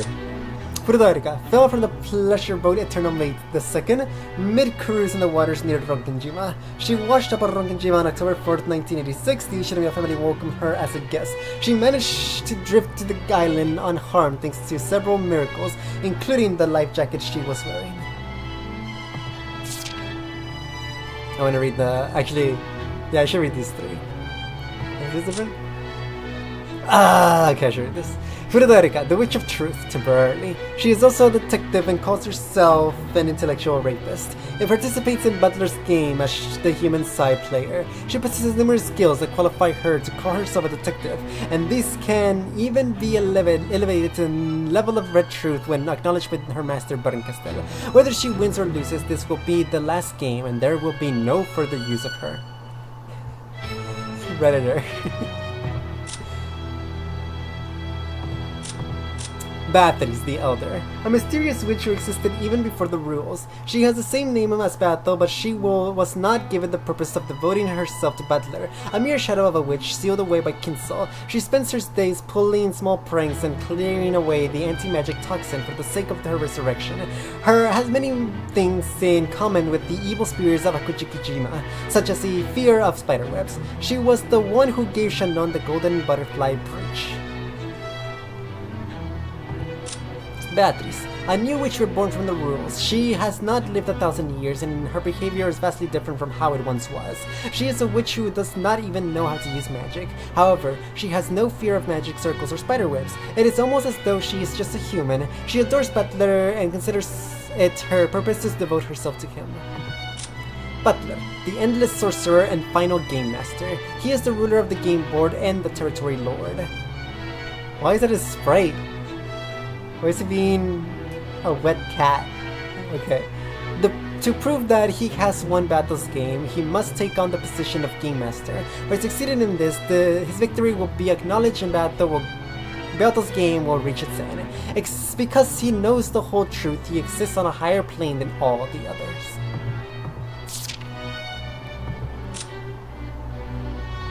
We read those before? Okay.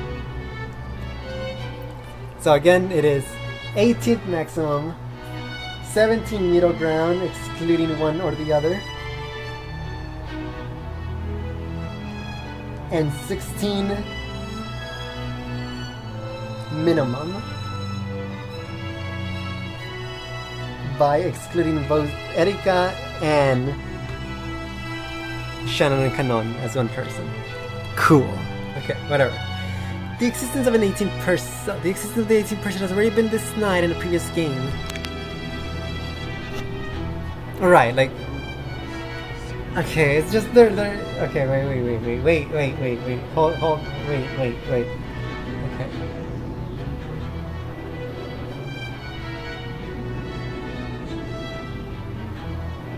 It should be like the existence of a 19th person, but they don't count Erika in the things. So sure, no 18th person.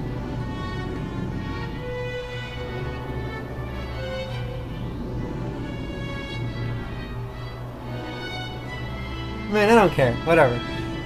In that case, if we're thinking about some person who could have placed this letter in the disappearance of your corpse, I thought maybe... Look, the thing is that, you know, the game is not counting Erika, so I'm not gonna count her. So my final number is 16.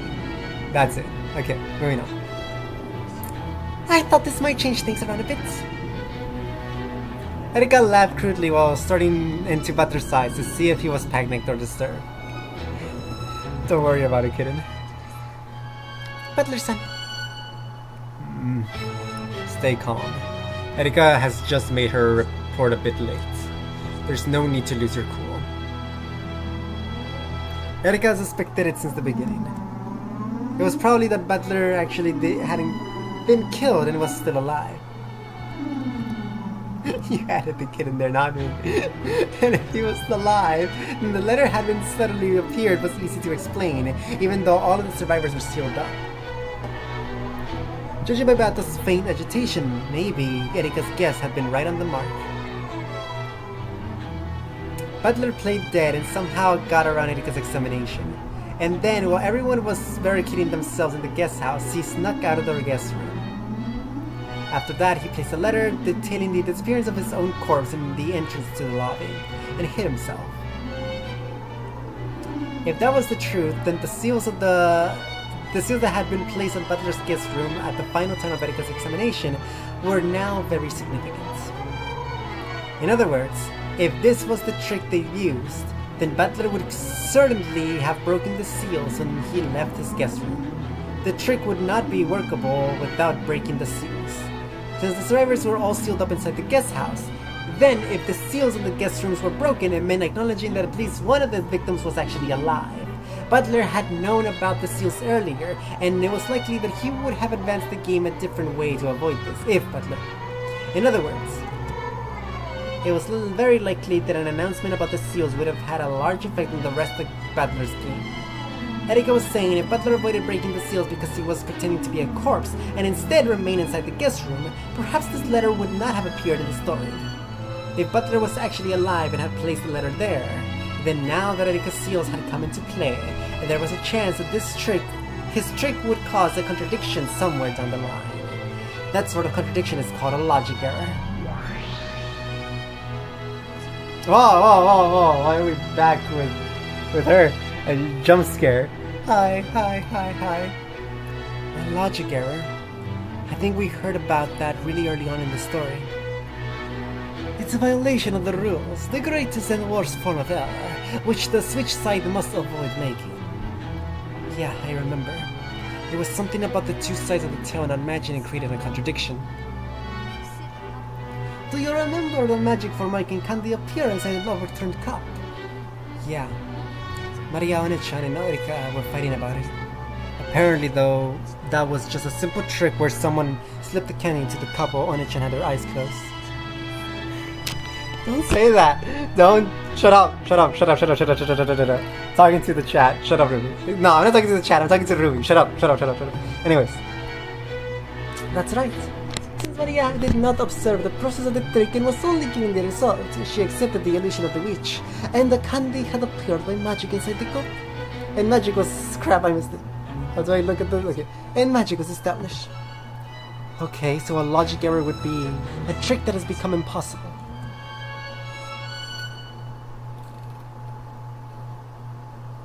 Well, the way the music cut out there freaked me out. I thought the game crashed.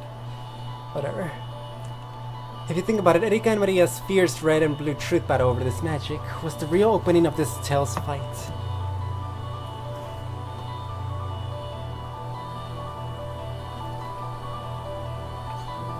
Just try to remember the exchange. The heartless truth was that it had all been a game.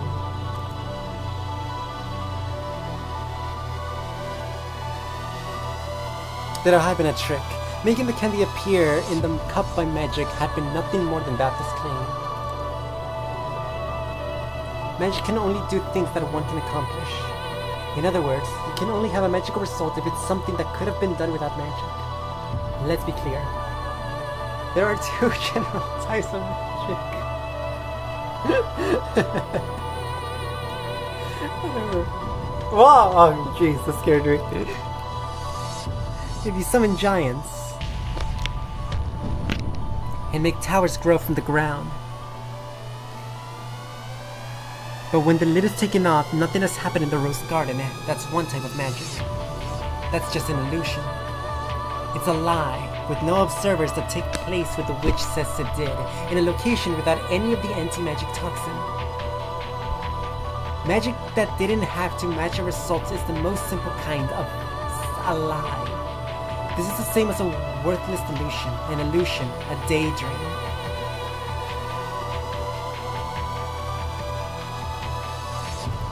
Even Butler saw through it partways through the third game. Then there is another kind, which we call true magic, magic that matches a result. The cup trick is an example of magic that matches a result. Since an observer actually checks to see that the cup's contents were empty before seeing a candy appear there, and thus an actual observer of the incident created.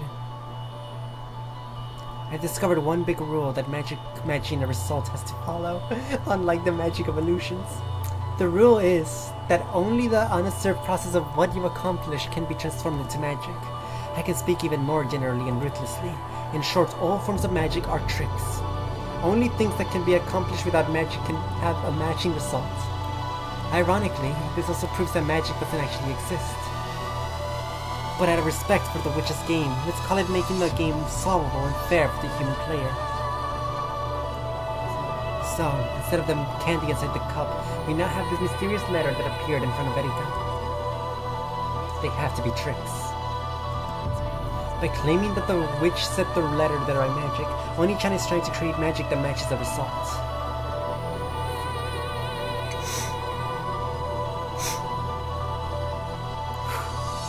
Correct.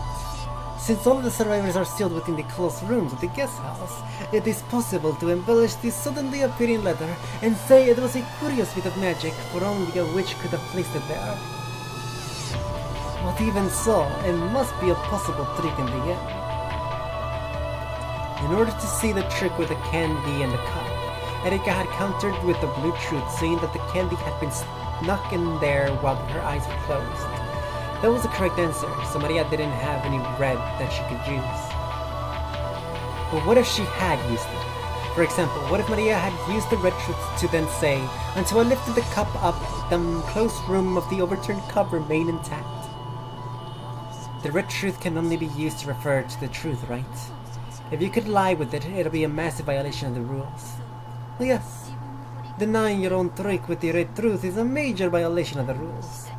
However, if you instantly switch over to another attack that doesn't violate the red truth, it may be slightly unfair, but that red truth can be acknowledged. So in this case, the witch side would need to immediately propose another trick that doesn't contradict the red truth, stating that the closed room inside the cup was preserved. Like the excuses of a politician when he keeps backtracking as new evidence is shown to him. Yes. Well, for a red like this, she might be able to get away with some painful excuse.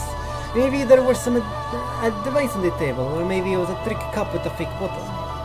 But if those possibilities have been denied beforehand, this would not be valid. The more red truths there are, the harder it is to break your way out. In actuality, the candy had been put in the cup while Maria's eyes were closed. However, if Erika saw through that Maria had used the red truth to say that the closed room of the cup had been preserved, the witch would have to rush and revise the scenario to a new trick that still worked logically after the new red. Revising the scenario is an unfair move that would never be allowed in the mystery genre. However, the very act of revising the scenario takes place inside the witch's head, which is an unobservable world. So if she claimed that she'd been using the trick with the fake bottom cup from the beginning, no one could deny it. So, even if it really was a trick done with only Chan's eyes were closed, as long as the witch leaves herself a way out, she can even switch between tricks. Rather than calling this an action available to witches, we should probably say that it's only usable by the game master, the one who creates and writes. But even so, the new truth must not contradict any of the previously stated red truths. If the red truth makes it so that the trick no longer makes logical sense, then there will be a mismatch between the two sides of the story, the illusionary result in the game master claims is magic, and the true result that has brought about by a trick. So when we get a contradiction, it no longer makes logical sense. We call it a logic error. And that would mean the destruction of the witch's game.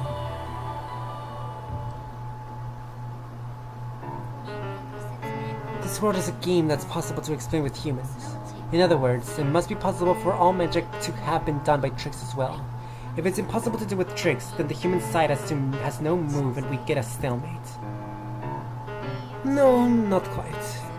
And that's where we get the fatal and horrible violation known as a logic error. When the witch side does this, the game is instantly destroyed and they suffer a fatal defeat. Erika was probably seen through to Onichan's trick. Without the detective's authority, she couldn't perform a proper examination of the corpses. Because of that, he continued to play dead, snuck out of the guest room, and placed the letter at the entrance of the guest house. However, because Butler was so overly generous in giving out those retroactive seals, that things went wrong. Stupid Onichan. The current situation still does not warrant panic. It still hasn't been specified with red truth that the seals around the guest room are intact. He is free to break the seals. If he doesn't, then he can probably leave it so that someone other than Butler was alive, and swap them in as the person who placed the letter. That's right. It's not just Onichan, the other corpses haven't been specified as dead as by the red either. So far, there wouldn't be any problem if they were all faking. True. This is far too soon for them to get flustered. All he has to do is change his move so that Erika's seals and the placement of the letter don't contradict each other. Revising the plot without contradiction is one of the moves available to the Game Master.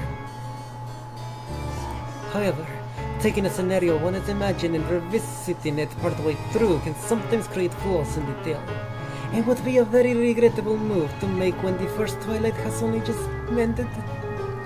It would seem that Butler was the one with an enemy piece moved deep behind the lines. This hidden piece will probably cause him pain and discomfort with each step from now on, like a pebble caught in one's shoes. This single pebble might kill Butler.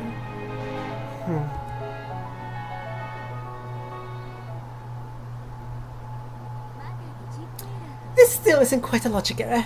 And though we seal the rooms retroactively, we are at fault for the lateness in reporting it. So I have no problem with letting Butler's son retroactively rewrite the plot concerning this letter.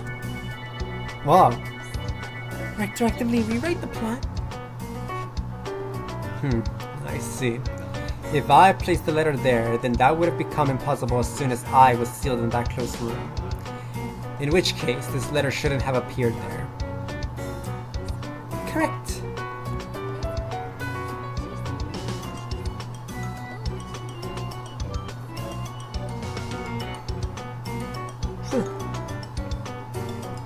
So I thought you should have the chance to revise the small inconsistency. We just now discovered this letter here. We are saying that we do not mind if you want to undo that or if you want to use a revised scenario. Just by the existence of the letter and packing tape, this sort of move is possible for further, Erika. What do you think, everyone? Damn, what a dirty move. Well, what else should I expect from Erika? I made a promise with Lan or two, that we both play all loud and mercilessly. Yeah, it's true. I've been planning to make Butler actually... Wait, what? Oh, planning to make Butler actually alive. And then to have him slip out the guest room resulting in his disappearance and in the placement of the letter. However, if I revise the scenario now that my move's been spotted, it'll be the same as admitting that it was spotted. Even if I have to be stubborn about it, I don't have to admit it I don't want to admit that I was seen through here. I don't want to acknowledge a pathetic plot change where I tried to sneak out of the guest room and break the seals. I want to change over to a different trick, so that the letter will be placed and my corpse hidden, while still preserving the seals in the guest room. It doesn't really have to be me who places the letter. I can still revise the logic without contradictions. But Butler-san, even if you can place the letter somehow, how are you going to make your corpse vanish afterwards? The guest room is sealed. If you don't find a trick to erase the corpse in the closest room right now, a logic error will occur. I still have time. Let me think until the last second. Damn it! What a painful laugh, Butler unconsciously stretched his head. With a painful laugh. Anyway, we'll leave the letter like this. I can say, oh, sorry about that. Having the guest room sealed makes a big contradiction, so I like to revise my move. It would mean acknowledging that she caught me. I feel like a ninja hiding above the ceiling. Even though I was noticed and stabbed by a spear, I just withstand the pain, wipe the blood off the spear, and act as though nothing happened. False courage works well enough. I can't let her know that this one hurts. Butler-san.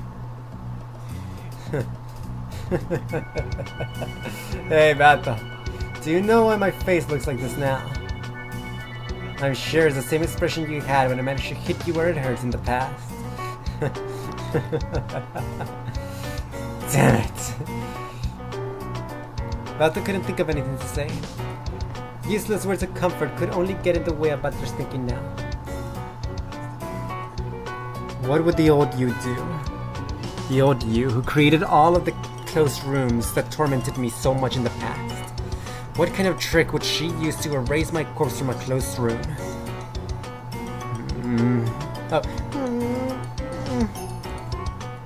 Belto trembled and groaned. The old her had been an expert at closed room tricks. If only that memory, that power could be revived, she would be able to help Butler. There's still time to think. There's still time. Nice going, Erika. That was a dirty move. Darn.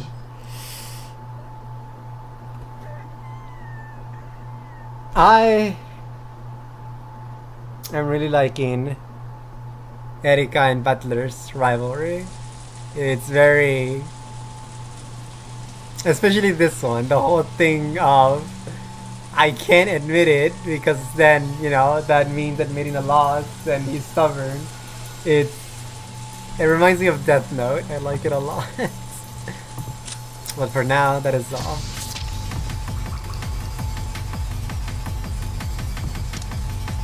This music.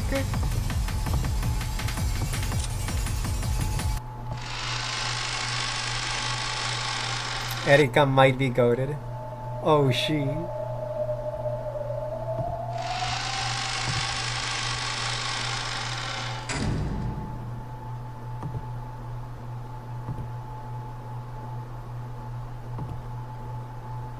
Alright.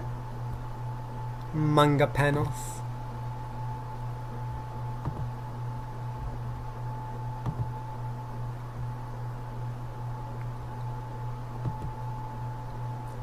Manga's better here because they actually show Erika being abused and crying like a stupid wet cat. Okay. Oh. He's so cool. No, she's evil and messed up. No! No! No! This is bad. Goro, my comfort character. Oh! No! No! Oh, she's so cool. Puke spittle.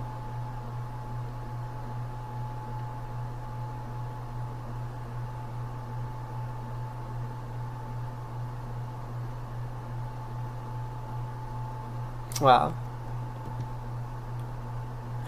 No. Ooh, cool face. Lots of cool faces. This is a cool face. A stupid face is a cool face. Nice. Oh.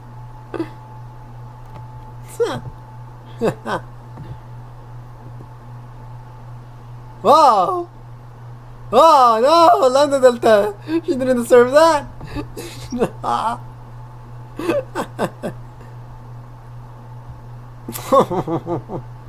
They're so small.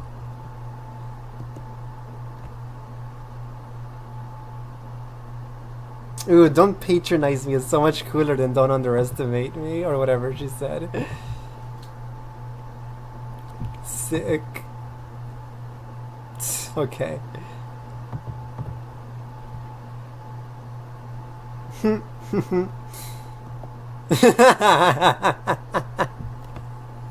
Yeah, that's why I was laughing. I was already expecting this.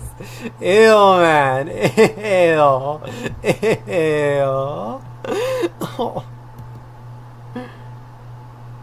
Oh, por ese par. Oh, they're stupid.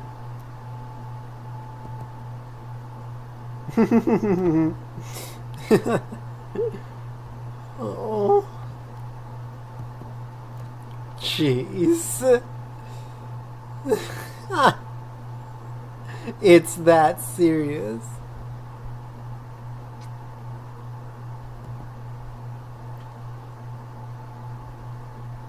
Oh, jeez. Ah. Puro pumpkin man. Puro Pikumaru.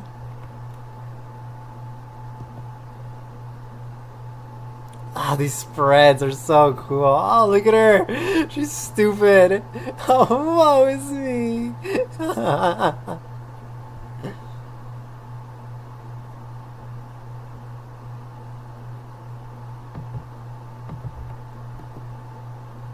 Wow. They're trying to make the Pitbull look menacing, bro. The tapes are cool.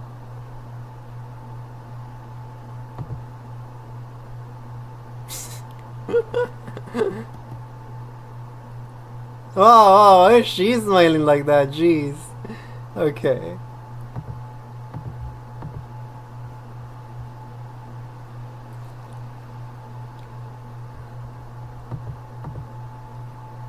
Wow! Cool, cool, cool, cool, cool, cool, cool, cool, cool, cool. That's really, really, really, really cool.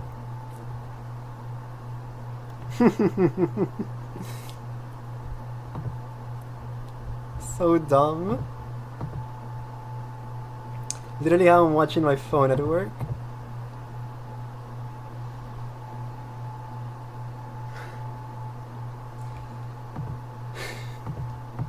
Yeah. Yay, I'm like good time. Oh my gosh! That's Furfur and Separ. They look amazing! Oh my gosh! This is so cool! Oh, this makes me so happy! Nice to see you again. Thank you for picking up on the fourth volume of Umineko When They Cry, episode 6. After the Trials of Love in the last volume, we're back to the usual Umineko witch versus human logic battles. What did you think? What will Butler do to get out of this one? I hope you come back for the next volume to find out. Special thanks. Cute. Nice to be having fun. Oh, this is good.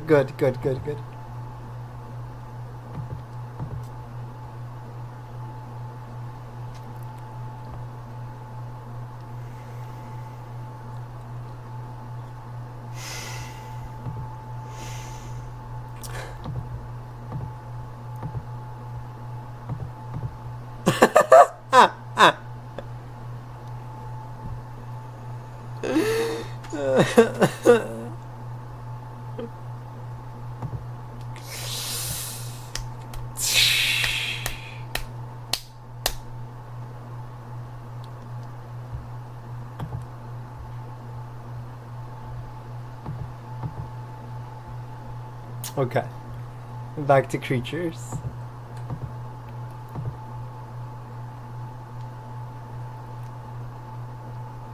I'll be handling the story synopsis this time. Even though the detective's privileges, Erika's study of the bodies was very accurate, which means that Butler's sealed room murders were quite perfect, according to me and Barn. That means this game is over. Boo boo. And goodbye to you. Meanwhile, Erika tried her best to cheer up the Ushinomiyasu who were heartbroken, mourning their dead loved ones. Get lost, flat chest? What? Really? Just because all your wives were stacked? Dude. And despite Butler's red truth, guaranteeing that Gota did not kill anyone, you're getting very sleepy. You believe that I have okay. And it cleverly leads on Hideyoshi and Rudolph, making them suspect the servants of foul play. Meanwhile, after her miserable skirmish with Butler over the first night, Erika blinks the lack of detective's privileges to the fury of Burn. Stop talking nonsense and get it together! Idiot scum puke! I just missed her right away! You're so lucky, Erika. I wish I could join in. Wow! Okay, so what's going to happen this time? Jeez!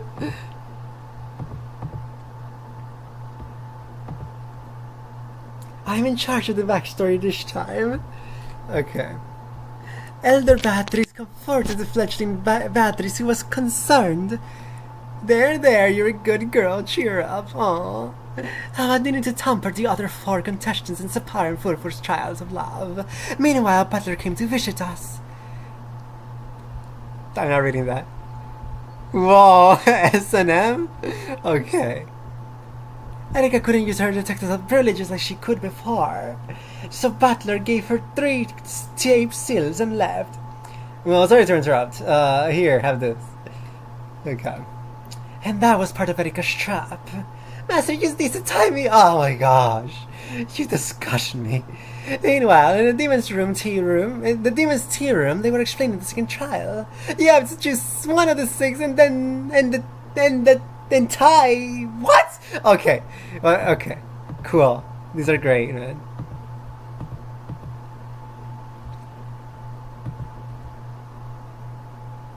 Who's this?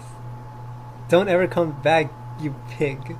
That's so mean. Oh, it's a husband. That's so mean, but I still love you. Oh.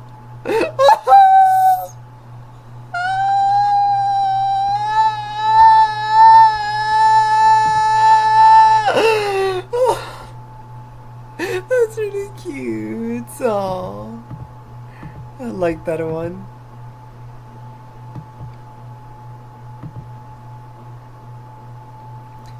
Lady Erika, please let go.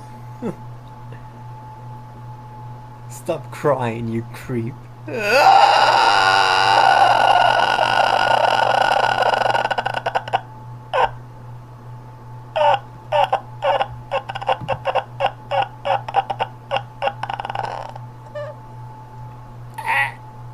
This is too much. This is too much.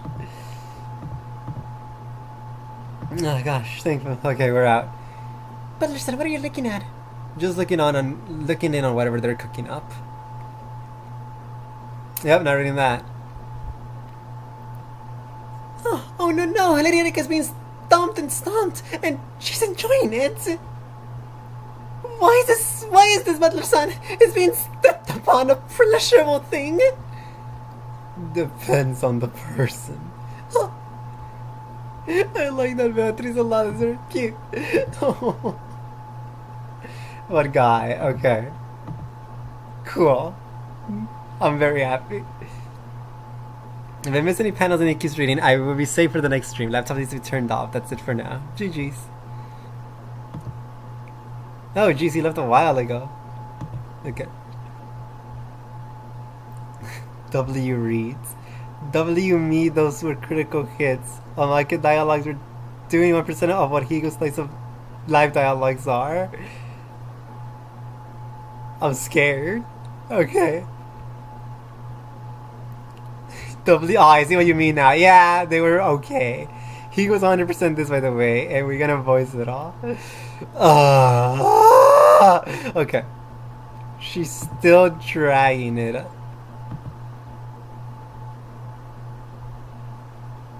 Explain.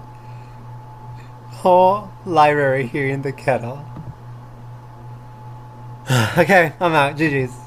Good. W reads. Yeah, I'm out. Bye. Cool. Whatever.